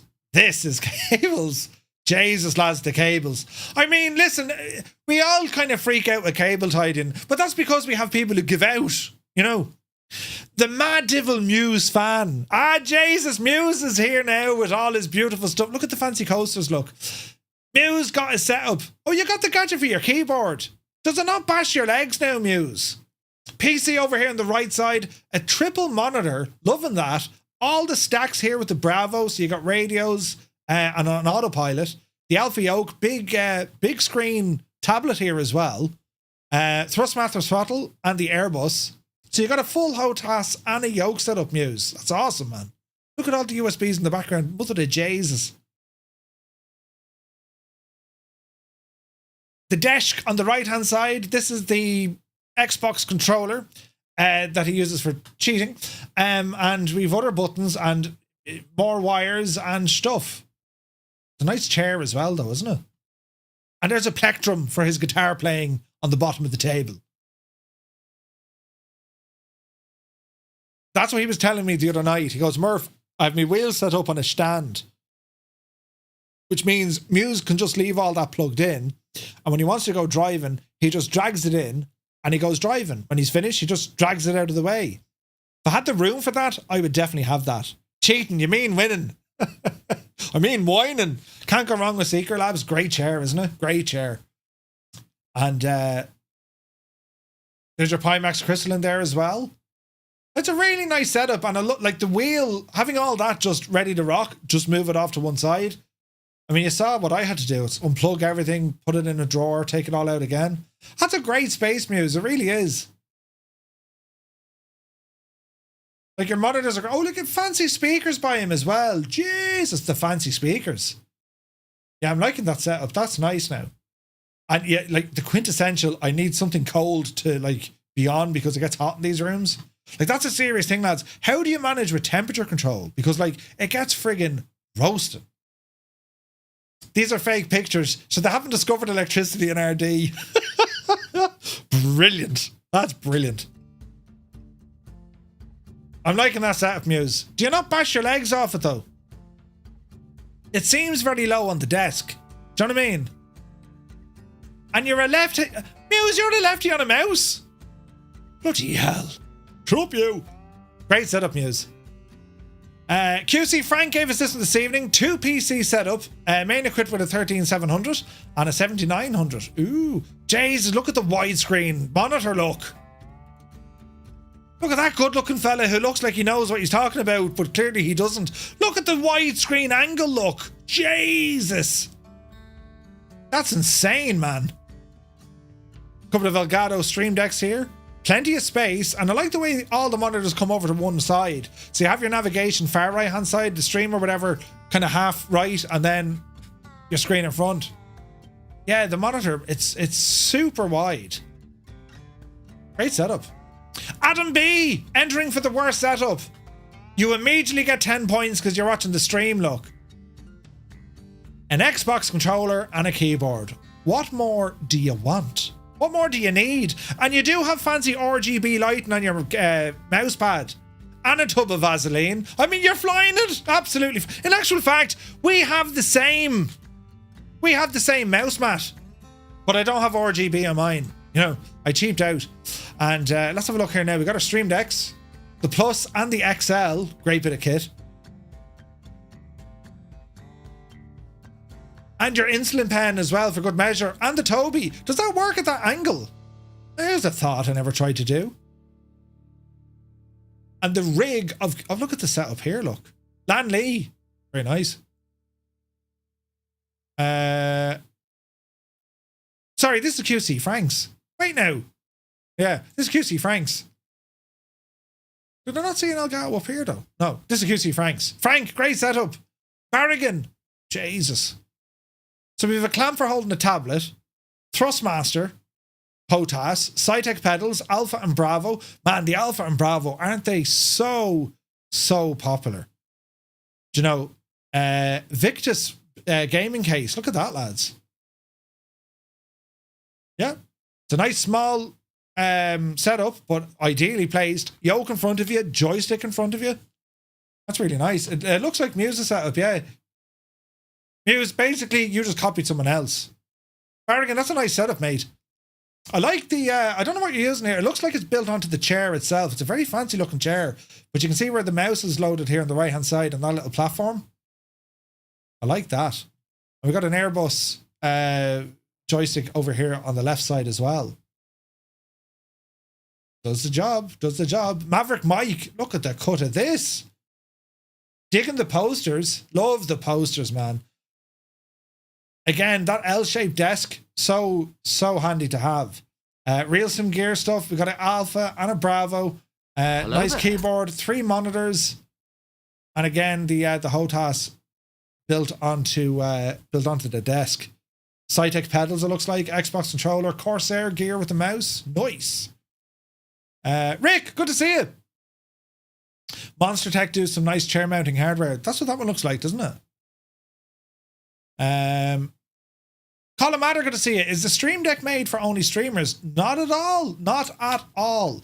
A Stream Deck is effectively a button box that you can use for an absolute magnitude of different operations. I mean, you can use it as quick controls in your flight sim. You can use the quick controls on Windows. You can control your lights. You can put in friggin'... I remember Gibbo had a thing set up. He used voice activation to, hey, let's go flying. All his machines turned on.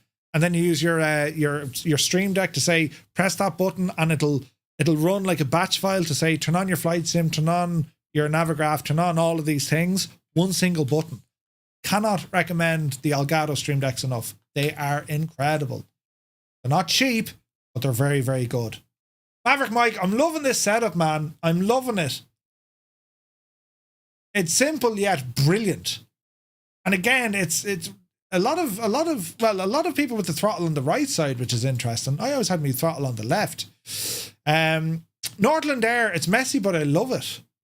It looks very nice. The Owl, that wasn't CH Products. I think it was it? Got a Bravo in there looking great. Laptop doing all the heavy lifting. We have some sort of an FCU up on top. Big tablet, looks like an iPad Pro on the left. Airbus stick mounted onto the Thrustmaster HOTAS. Laptop over here on the right hand side. Beautiful monitor. Throttle on the right. Oh, sorry, throttle on the right. Yoke on the left. Yeah, my throttle's on the left. But yeah. Again, lads, if you're like all the fishing rods, look at that. Brilliant. Fishing for compliments. Again, this is to help give you ideas as well. Not only are we looking at some incredible setups, but it's giving you ideas to say, Jesus, I have a yoke that'll, it can go there. So hopefully this is going to give you a bit of inspiration as well. Here's Larry. Could say it's simple, but it works. Logitech Flight Yoke System, Thrustmaster Airbus, Logitech G90. Extras, I suppose. Wireless phone charger out of Lidl's, middle aisle. Come on, brilliant. Obligatory can of Rock Shandy. Straight away, you're getting extra points for this, Larry. So there's the wheel where he causes all the damage. We have a HOTAS system, Thrustmaster gear. We have the Cytec Pro Flight system. I had one of those, and they are bulletproof. I had mine for like 10 years. Rock Shandy in a narrow tin. Beautiful fella on the stream. He's getting ready to fire into X-Plane 11, look. It works. And your headphones with a microphone.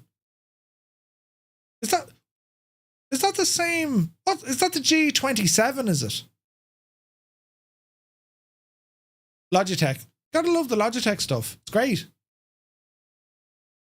FYI for everyone, I never even bought... Oh wait, never buy a white desk. Just my advice. A white desk's fine. It's grand. It does the job, Larry. So like, I suppose what you have to do when you're finished flying, the yoke comes off and then the steering wheel goes in.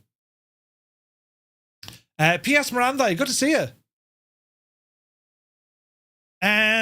So the one I have, I think it's slightly different because I have a little control down here. It's like a red switch thingy that you can move, The Cytec yoke and throttle is an insanely good setup for very little money. Yeah, I had one for 10 years as well. 10 years, man. And then I had the rudder pedals. Incredible. Larry, that's a grand setup, man. It's functional. You got 2 monitors, you have everything you need, and you have all the equipment. Sweet. Big Al, this is my setup. It's a work in progress. Got the desk from Hard Rubbish. Got the desk from Hard Rubbish extended with plywood. Ooh, let's check this out. Look, I love the lights. Look, big Nelson lights. 4 monitor setup. Big, massive PC in the background. Wires feeding in. We got some nice stands here. So we have the main monitor, one on either side. Thrustmaster HOTAS. We have the Alpha yoke. What else have we got going on here? An Oz Flight Simmer mug. Brilliant. Boom arm for the microphone. And a webcam up on top. Yeah, that's a real streamer setup, Al. It's everything's close to you, man. You have 3 mice, though. Jesus, 3 of them. I went through loads of Satec throttles. The pots always failed. Yeah, like they always got like static or something, wasn't it? You unhook the yoke and then just slide the wheel over. Yeah. That's handy. Great setup, Big Al. From the other side, we're looking at it. I love the lights, look. Brilliant. Please say you use them. We have a collective in there as well. Nice. Nice lighting in behind. Just LED lighting on the wall in behind it. Very functional. Work in progress. It works. Moloch, good to see you. Almost got triggered by the shortcuts. Not at all. Northland Air. Oh, look at the chair, look. Ah, I see what you did. You took off the armrest and put on the old collective. Brilliant. Phantom Diablo. Simple setup with a laptop. 40x 4080. External Ultra Gear 27-inch monitor. And you got your flight stick in there. Oh, what make is that? That's the flight sticks. That's like the Gladiator one, I think, is it? I've been looking at them. Nice setup. Laptop. So your laptop is doing all the work and then it's feeding into another monitor. That's great. VKB, is that the one? VKB. Yeah. Yeah, they lit up the whole room. I love it, Al. I love it, man. All from work. I love it. That's really good. Cable management still work in progress. Jesus, Kev, all the cables. You see, I freak out at that because I'm wondering to myself, where the hell did they go? As in, yeah, I know where they are, but like, what are they powering? Garbar, good to see you. Rambog Mord definitely needs a deep clean, but it works. I've always wanted to see what Rambog is working with. Look at this. There are 2 stations. He has his flight sim and driving on the left, and he has an office on the right. Microphone on a boom arm, 2 monitors, 1 main monitor, and a tablet. That's pretty awesome. So all the main office work, and then when he's not flying, it's all there on the right-hand side. And you see the stream deck. Left-hand side, that's the flying area, and you can still utilize 2 monitors. That's a really good setup because you have 2 little stations within your one station. I like that, man. I love that. There's great functionality there. So like, I'm not flying, I'm now moving to this side of the desk, and that's no doubt where Rambog does controlling. Or now I am flying. That's a really good setup, man. Again, we're looking at the Alpha and Bravo. Couple of stream decks, you got one here and there. Yeah, I like that idea. Mr. Dan, good to see you. Great setup. A 172 sim I helped my buddy build, says Maverick Mike. Oh, lads, look at that. For years, I was always going to build a proper cockpit, proper one. I'm just like, yes, I'm just going to build this and fly in it forever. That's really tidy.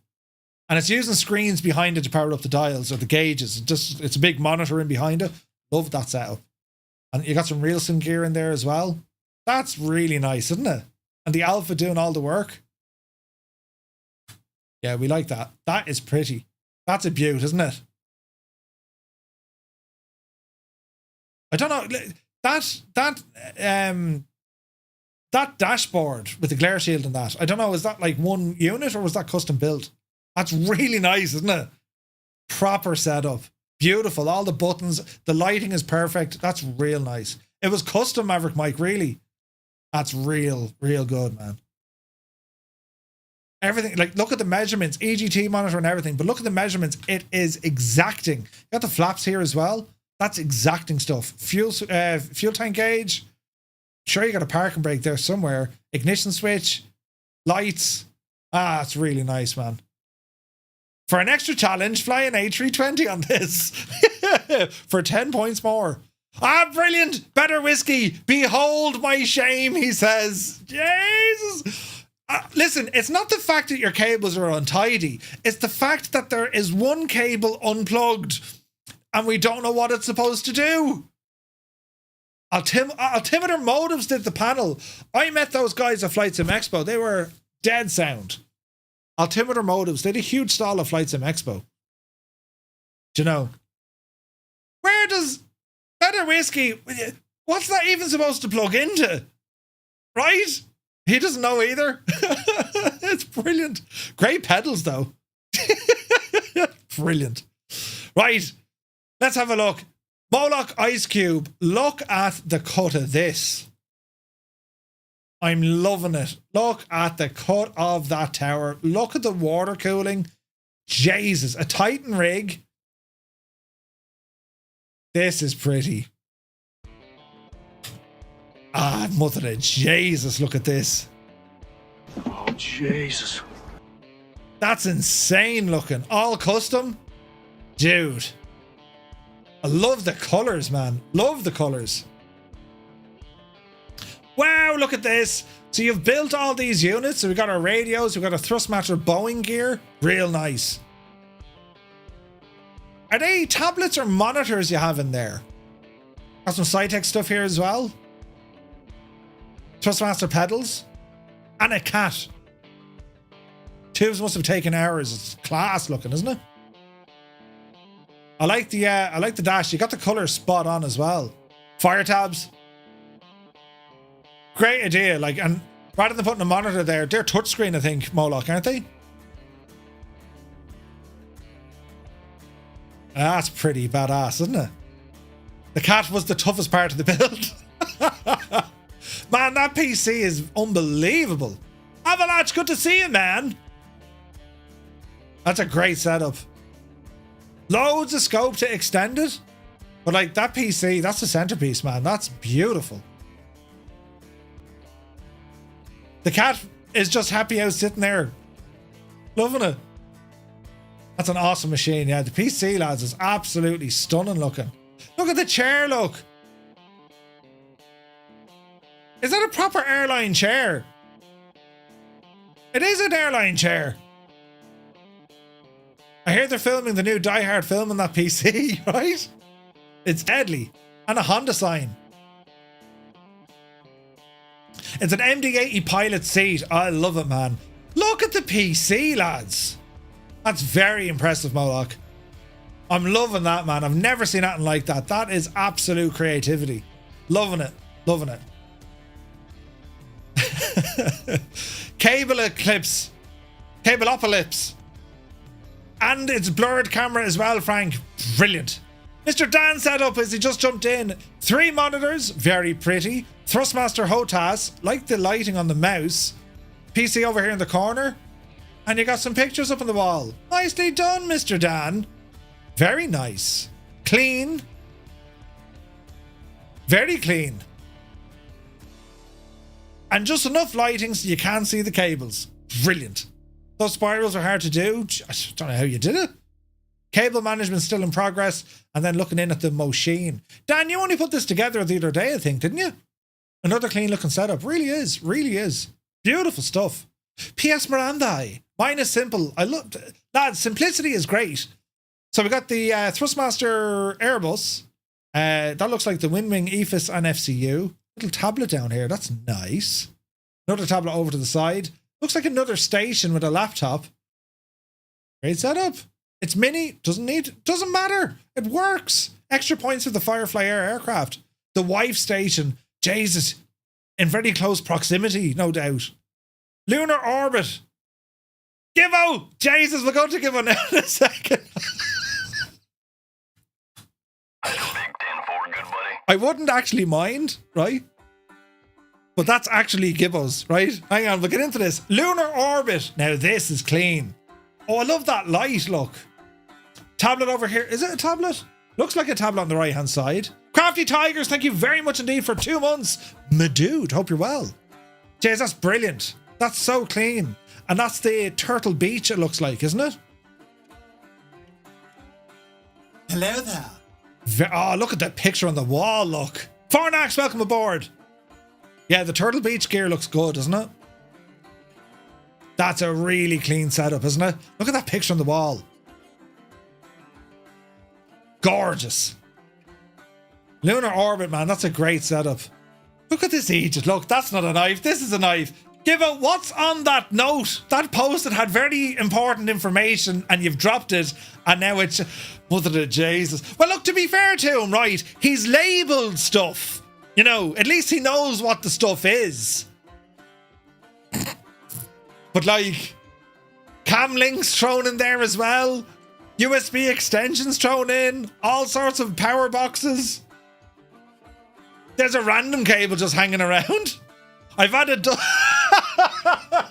I've added dust for extra effect. Yeah, it gives it that kind of, you know, vintage feel to it. Yeah.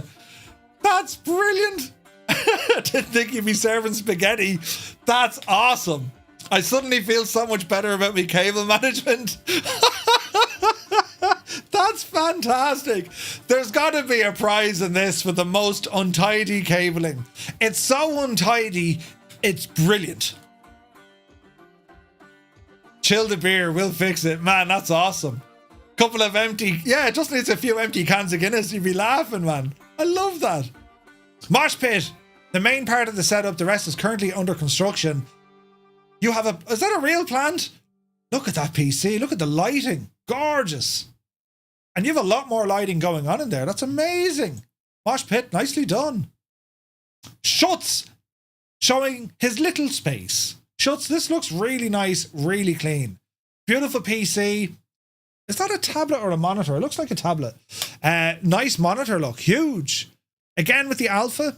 And we also have the Thrustmaster Airbus pack, the Captain's pack. Keyboard up on top of the Alpha with a mouse underneath. I used to have a setup similar to that. And control rudder or pedals underneath the Cytec ones. That's a nice setup, lads, isn't it? The Alpha, that's the newer Alpha, I think, isn't it? Oh, that's very clean, isn't it? There's not a wire in sight. Oh, look, there's the telly in the sitting room just behind it. Brilliant. And a webcam for a good look. Look at that. That's a great setup. I like that. Well, I'm willing to bet Gibbo has a mobile wire matching game and he's just trying to be fully immersed in every facet. I'm telling you. This is... This is the secret. It goes through a hole in the wall to the secret cable den of doom.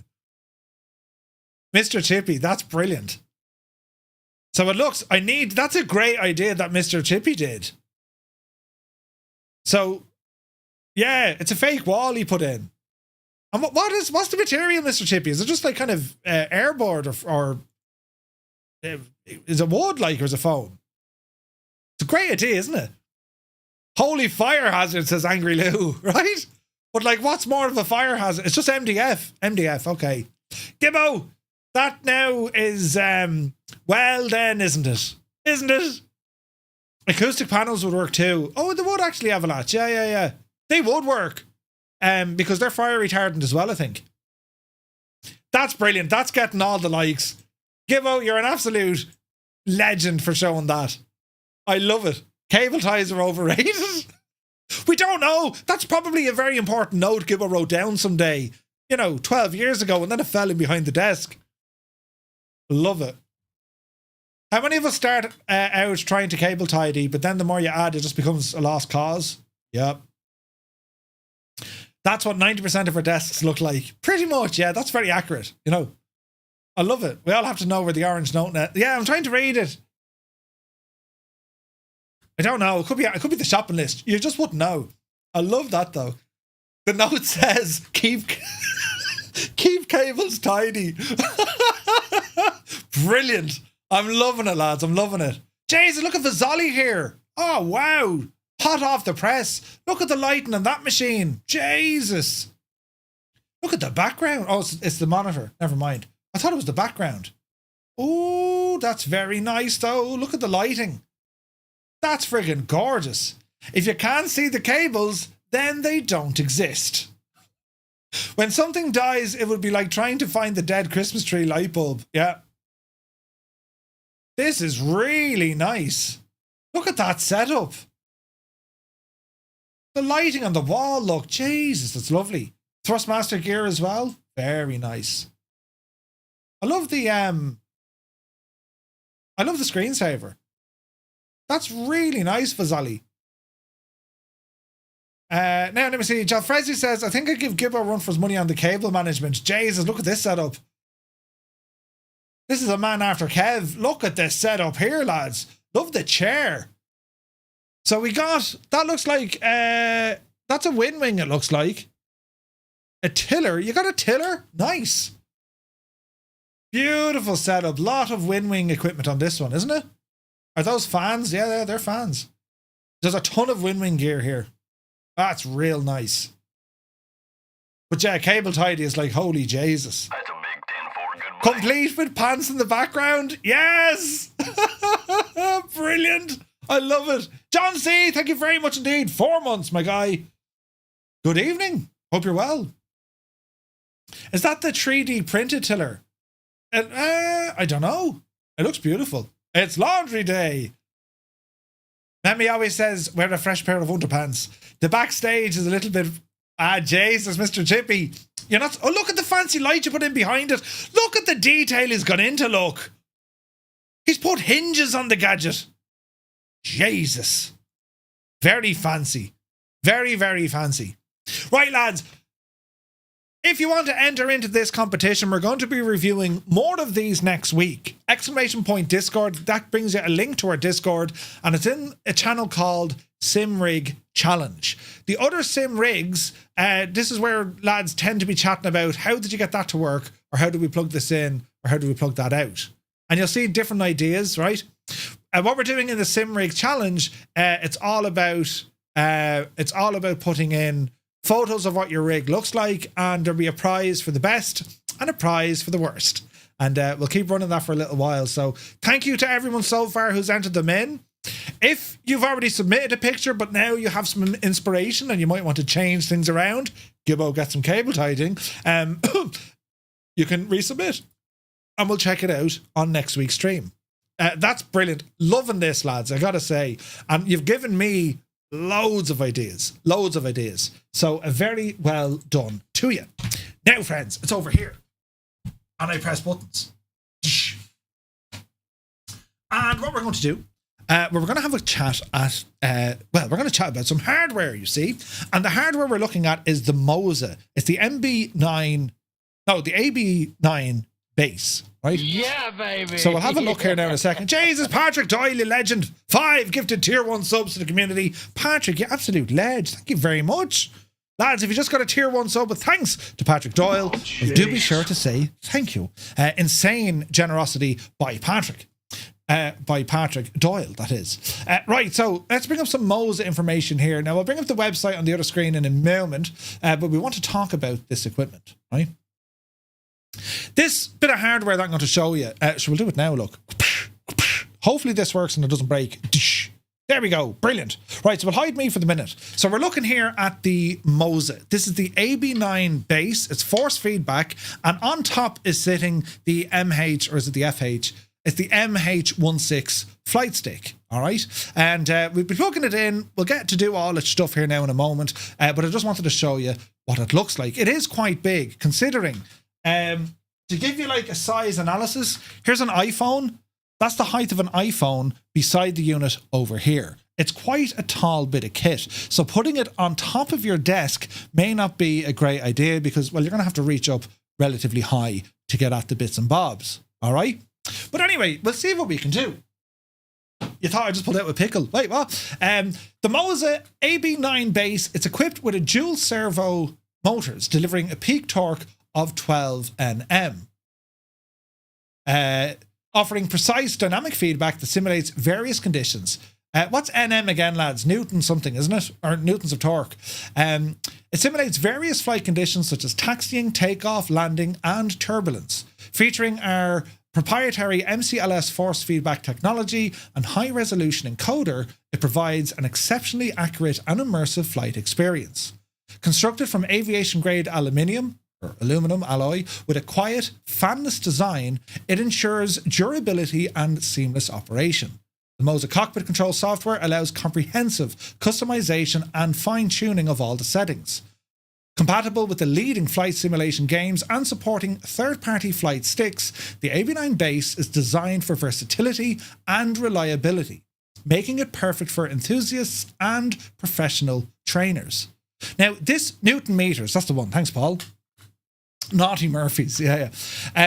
Now, this kit here, lads, it retails on the Moza website for €599. And you might be saying to yourself, that's up there. You're getting force feedback with this bit of kit, right?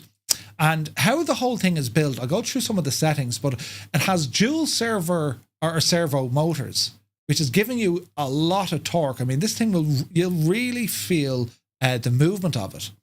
And with its proprietary MCLS force feedback technology, you've a lot of ways of when you feel the reactions and what the hardware is actually doing.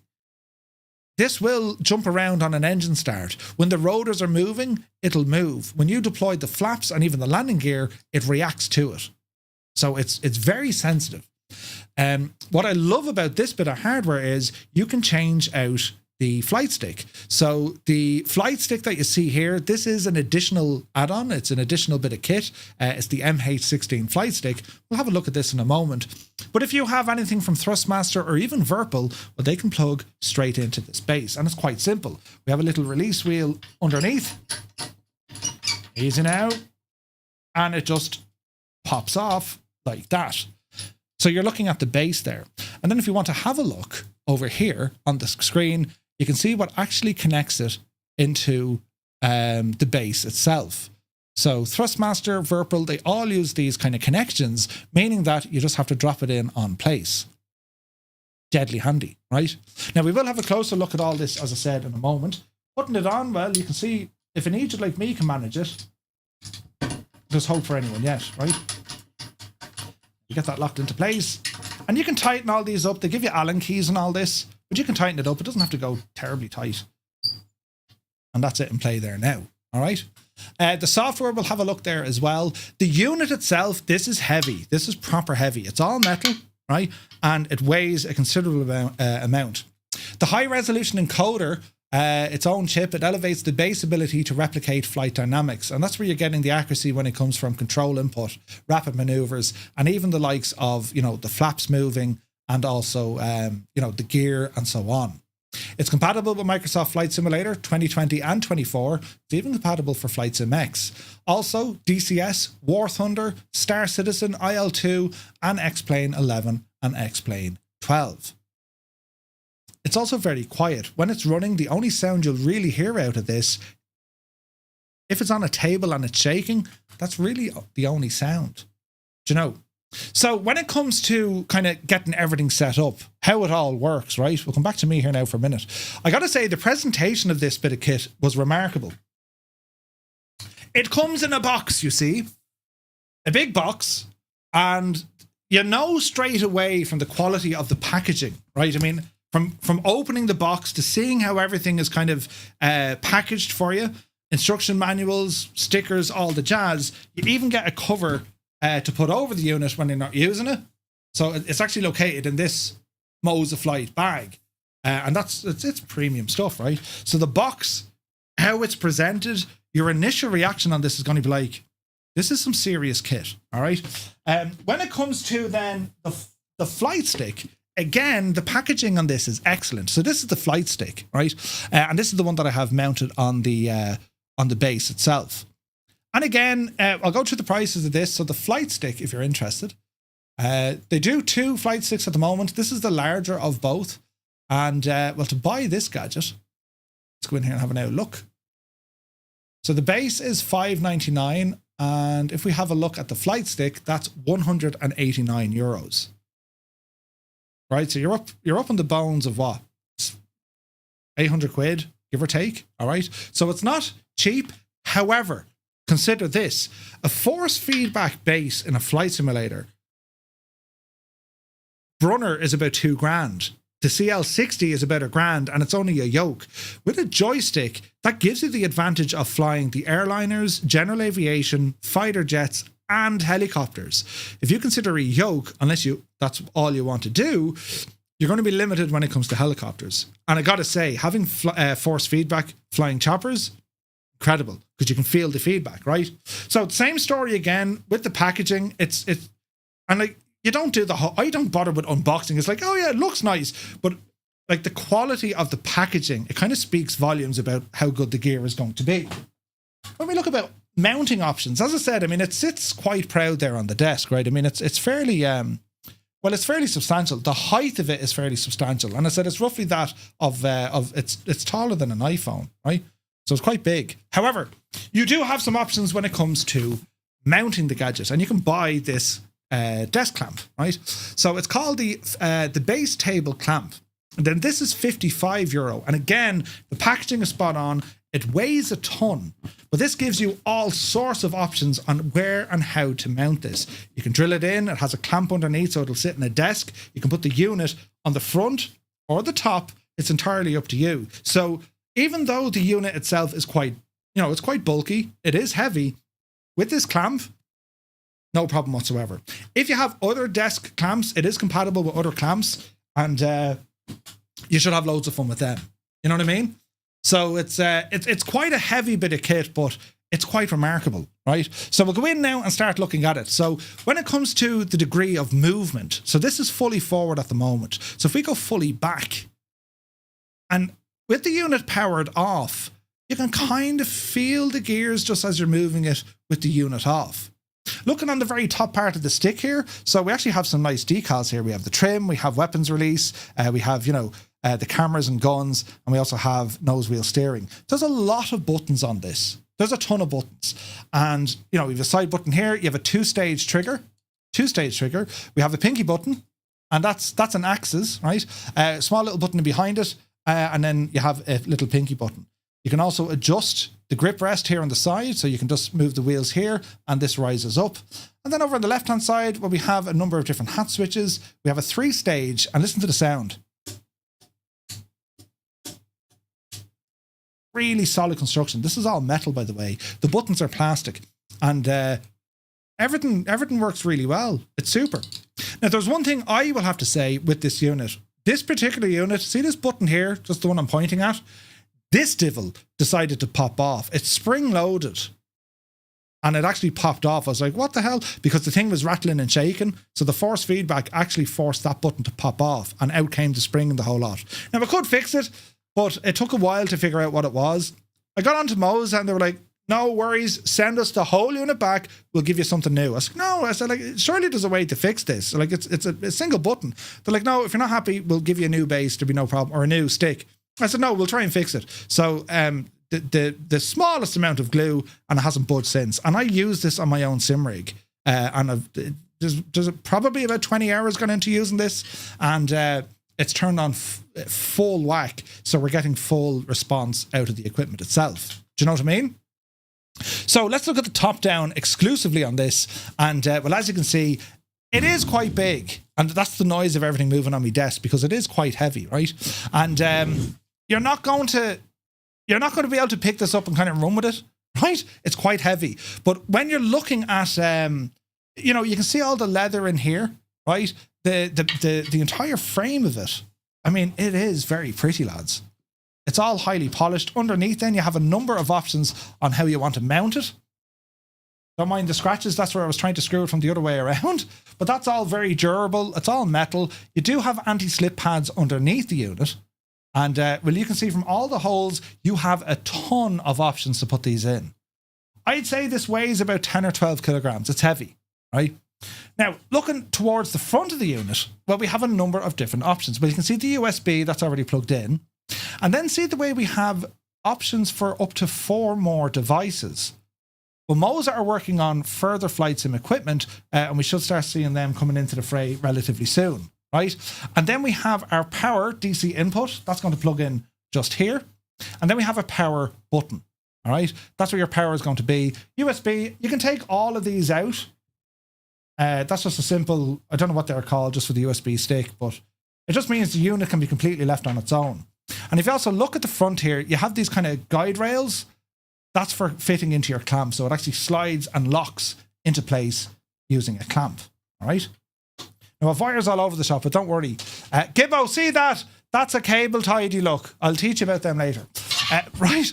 But anyway, let's have a look here now. So if we look at the side camera, before we start putting some life into this machine, and we will put life into this machine, we'll go over to this camera, and well, we're going to zoom in now and have a little look, because you can get right up close and personal to it. And hopefully this works well and, you know, it doesn't break. But hopefully you're getting an idea of the level of detail that are on the buttons, look. Right, so if we zoom this guy back here a little bit, it's very, very pretty. They're very clear, and the textures on the buttons are superb.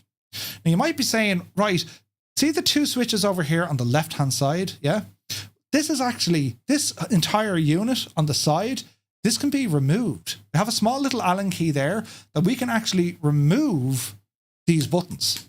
Meaning, if you didn't want another hat switch or a three-way switch, you can just remove that entire bit, and you're just left then with the main stick. Why I'm interested in this is they're going to be releasing additional options for different switches and components that'll come out the side of that stick. Pretty nice, right? Pretty nice. And again, looking around the unit where you can see where all the buttons are, as I said, you have a ton of them, lads. You have an absolute ton of them. So this is where your adjuster is. The adjuster rather is here on the side. This is where you screw on and off the control itself. All right. This is your pinky switch. You have another button just down here. Moving up, your trigger. It's a two-stage trigger. So there's the first click, and then there's fully in. You have a switch over here on the right side. I tend to use that for kind of ATC calling. And then up on top then, well, this is where you can see just the detail on the little decals that you have. The trim, so this is it's a full hat switch and a click button. Nice button here. Again, hat switch. There's no click on, oh, there is a click on this guy as well. So you have all your directions plus a click in. This guy here is just a 3-stage. Moving down, we have a directional and a click. This guy is the same, all directions with a click. And then this guy just down here, same crack again, any direction and also a click. There's a lot of options when it comes to the amount of controls that you can have on this bit of hardware. Super, super nice. So what we're going to do, well, I'm going to start putting some power into the machine, look, and well, we'll see how it starts kind of reacting.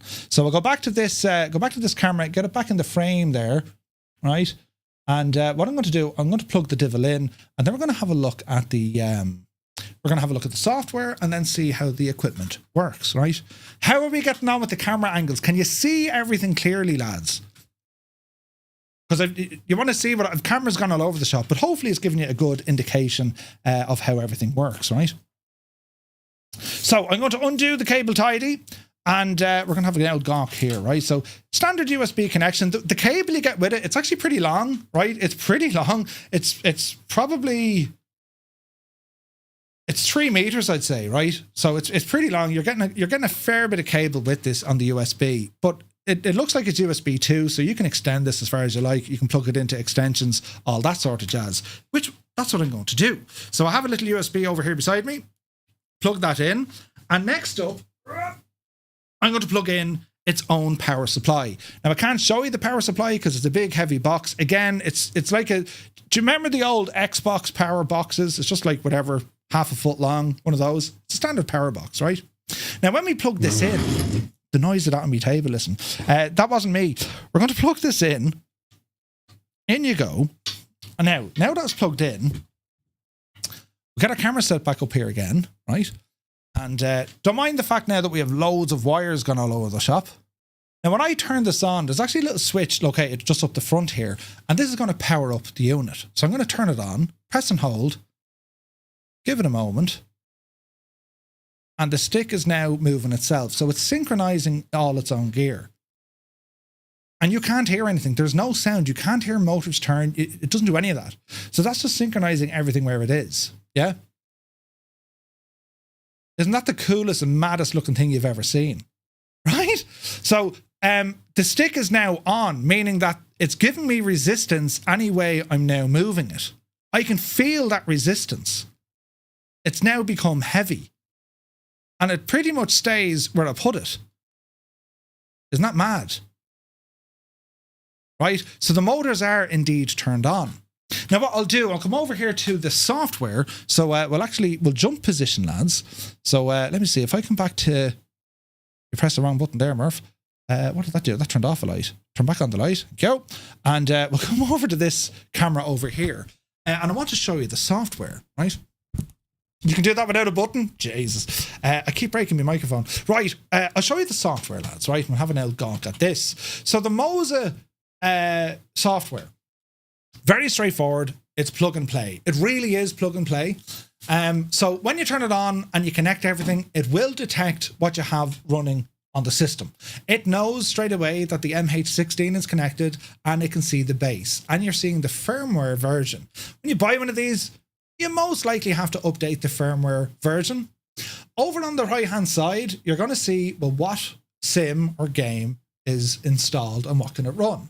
So telemetry service is connected, so it can already identify out of the box Flight Sim 2024. Super. You can also see DCS, Flight Sim 2020, X-Plane, Flight Sim X, Star Citizen, IL. They're all ready to go. And if you go into these, well, we can actually open up these for more options. Look, where is this now? That's update, configure. There's a way you can configure this. So, well, I can't show you these now because they're already configured. But let's say X-Plane. When you open up a new configuration, this is asking you, okay, you got to install the telemetry plugin. Usually it just says, where's the installation path of your software? Where's your sim? Once you do that, it's done. You're good to go. It'll say it's configured, it'll know what it is, and you're laughing. When you click then on the base, this opens up a world of options. A world of options. You can set different profiles. You can say, hey, this is going to be my new profile for a Cessna or, you know, an airliner or a helicopter, whatever. You can go through all of this. You can also adjust the torque. You know, if you're worried that, you know, the power of the torque of this thing is going to be a little bit hard, a little bit rough in your wrists or your arms, well, you can dial it down and then see where you're comfortable with. Jesus. You can probably increase it from there or decrease it. It's up to you. There's also the spring loading, how strong of the spring is, inertia, friction. You get the idea. You get the idea. And there's various websites you can get kind of really dial in your settings. But I would say have fun with it, right? Force feedback, telemetry, or it can be direct input. I keep everything on its default settings, and I'm getting a great experience out of it. Now, it's identified that I'm in a Cessna 172. If I jumped into a chopper, it will load in some different settings based on the feedback you would get from a chopper, right? Now, you can go into your expert settings. This is where you can really start working around with dead zones. Where do you want the centering to be? You can look at where all the telemetry comes in. So anything from ground effects, your seat buffet, if there's weapons being fired, the gear closing, even the canopy or hatch. If you close a door, that'll sense it and that'll give you a little shake.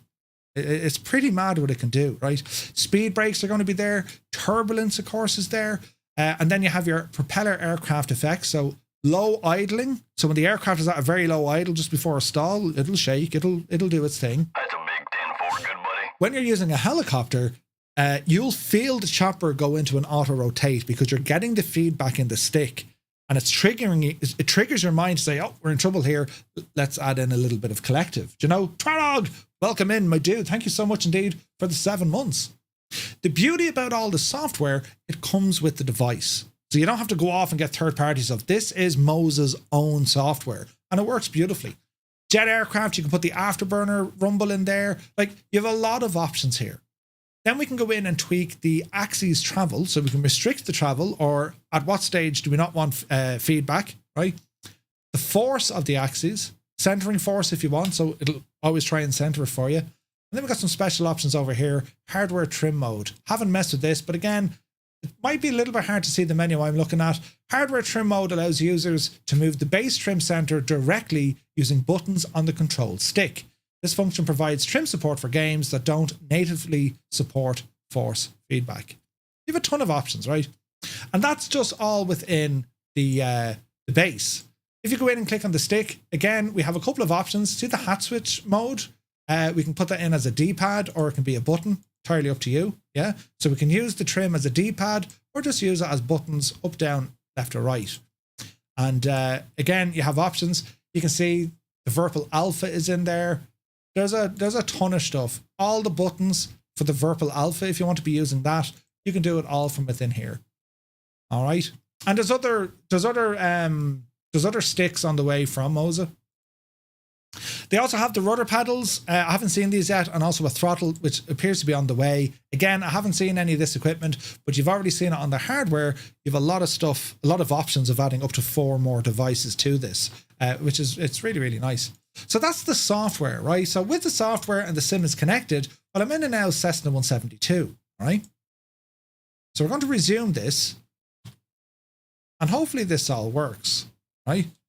Let me see here now. So we're going to jump in, and by looking at what we're looking at here, let me see if I go to, it's probably better here because we'll probably see the camera over here anyway, lads. Yeah. I keep breaking this microphone. I should not be allowed to touch equipment at all. So let me see if I just disappear this for a moment, so you can see all the stuff there beside me, right? Now, is this going to be connected to the sim? Because you know the way the sim is. Let's have a look. Let's have a look. So I probably need to turn on this controls. Let's see. So there's the Moza. So there we go. There's the Moza on. All right.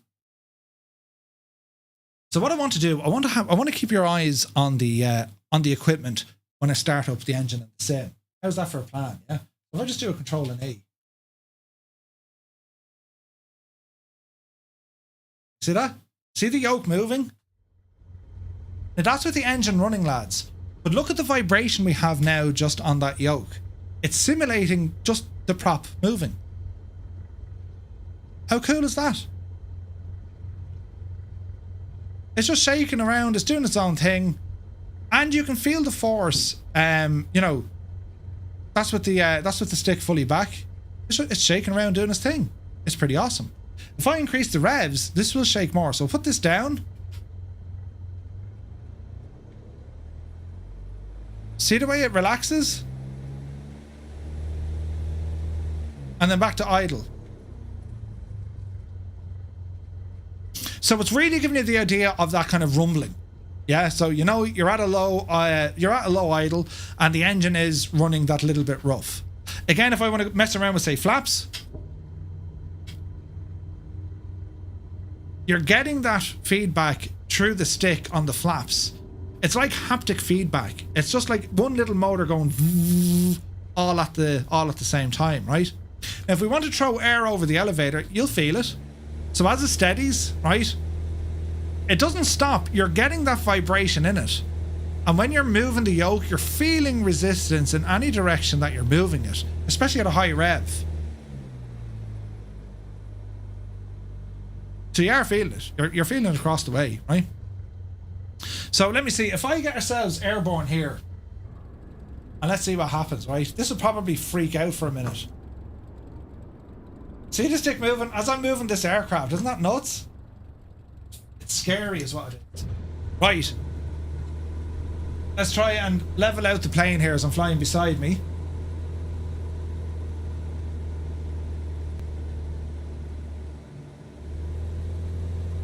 So far so good. So let's see about trim.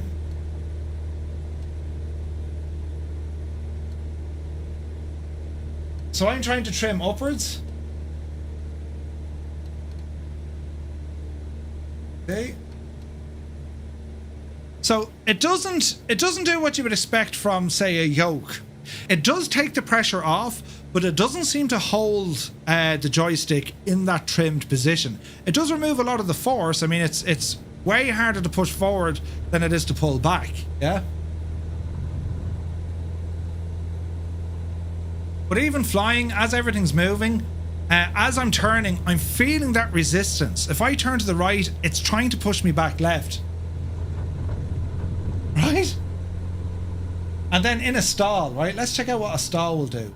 So it should give me the buffet of the wing shaking, right? So I'll try and hold it as loosely as I can.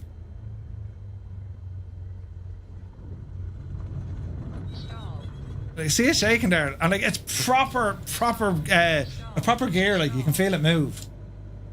And the gas thing is, I mean, you can absolutely change all of these settings. You have a lot of control when it comes to changing all the settings. You can make this as gentle as you like, or you can make it as friggin' rough. So let's change it to a chopper, right? Just to show you what the differences are with a chopper, right? And again, it'll load in a profile, or at least it should load in the profile. Let's look at a helicopter here. We'll go with the 125 and put it at the same airport. What was that? What was that? KTN? That shakes, as now knows I'm in a chopper. So this reacts when you're in a chopper because it's like it's calibrating here in the background. And if I go back into the Moza software, right? It's saying now D-pad. Where is it going to look at the chopper? Basic settings.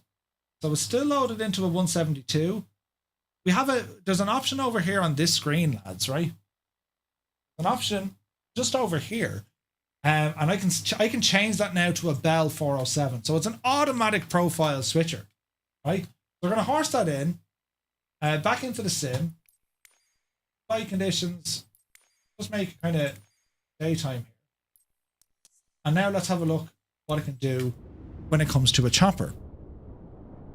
So with that loading up, again, it's doing its shaking and it's rattling. It can put you off because it's sensing the sim. I don't know, like, do Microsoft or Asobo need to do something where like this is just completely relaxed until you're actually in the aircraft and sitting. It was the same problem, if you remember, with the Toby. You were able to move your Toby in the main menu and it would just throw you all over the freaking shop. It was quite uncomfortable. Do you know what I mean? Flying ducks, good to see you, ducks. And let's see what the chopper's going to do. So in a chopper, you can see now, right? The feeling on this is so very, very different, right?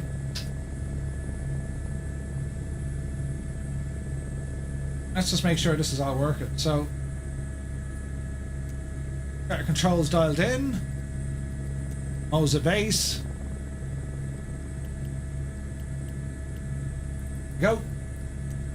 Now, because I'm in a chopper, lads, this has become way more tighter. I'm only barely able to move this stick now because, well, it's looking at a chopper, right?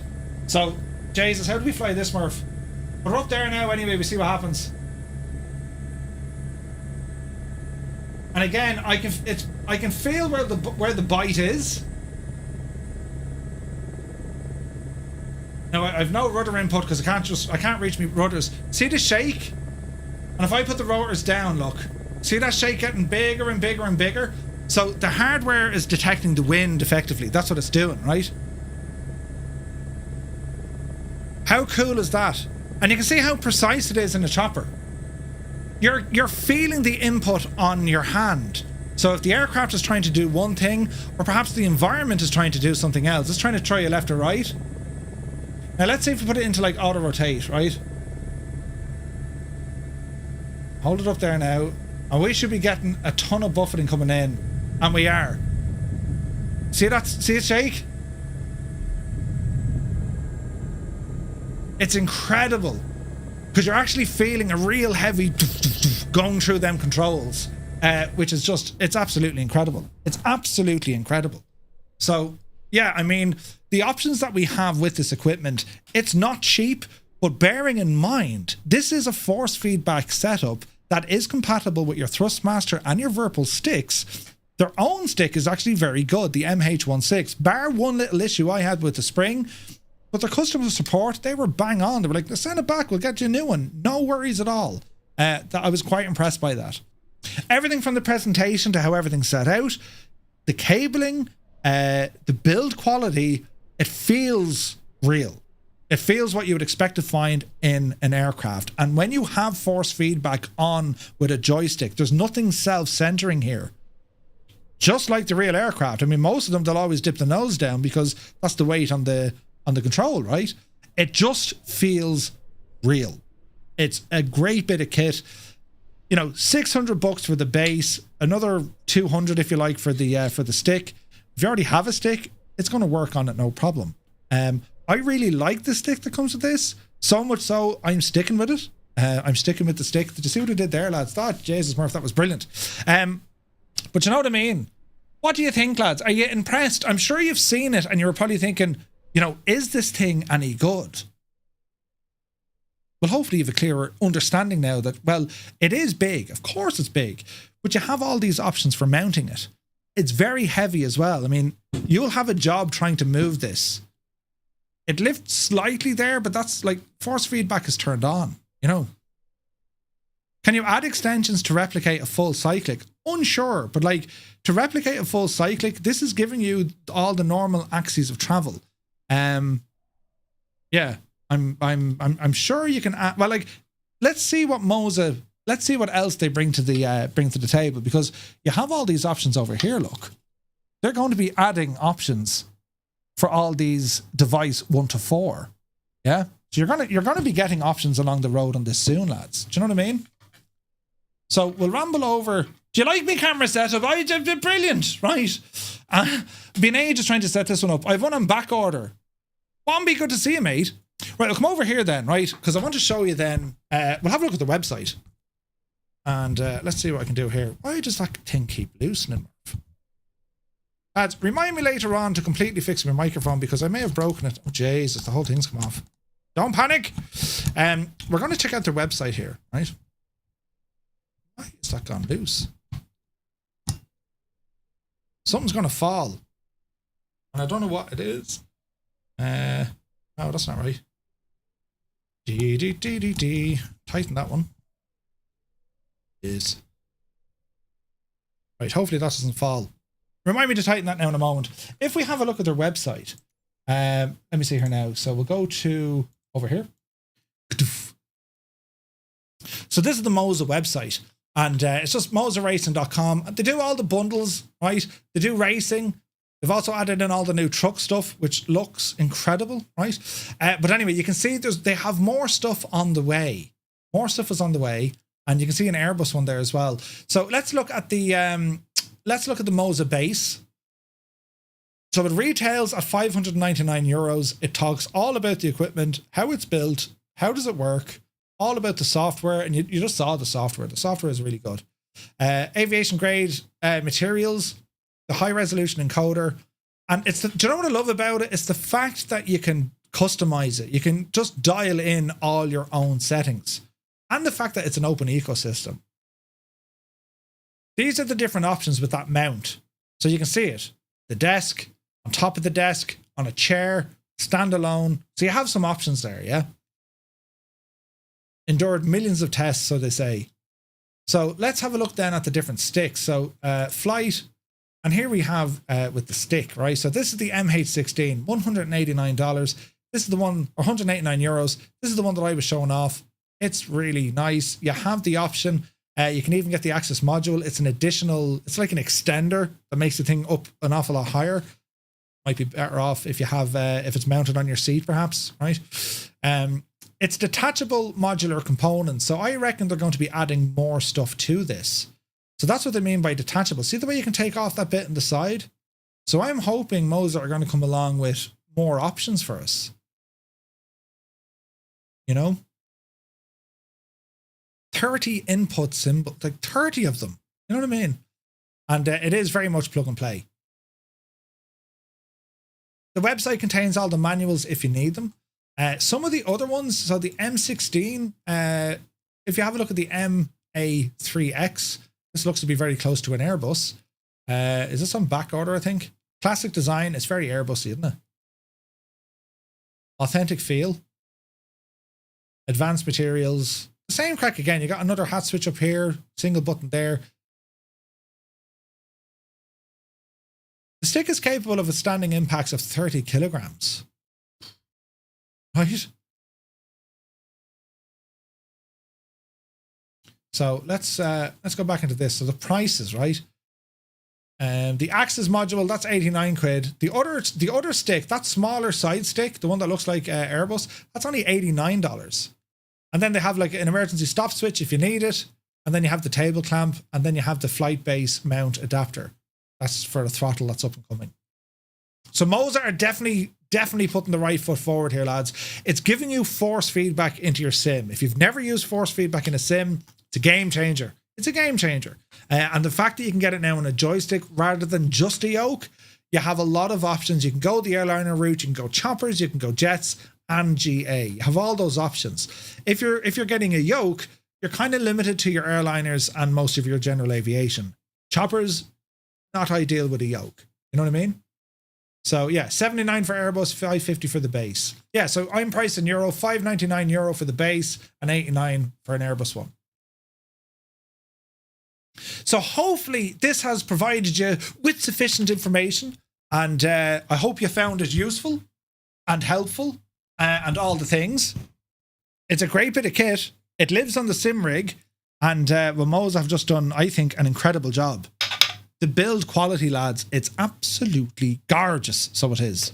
So that is going to conclude our episode this evening. I want to thank you all so very much for tuning in. We covered a fair bit of ground, and absolutely loved all the sim rigs, lads. Incredible stuff. Keep your photos coming in on our Discord.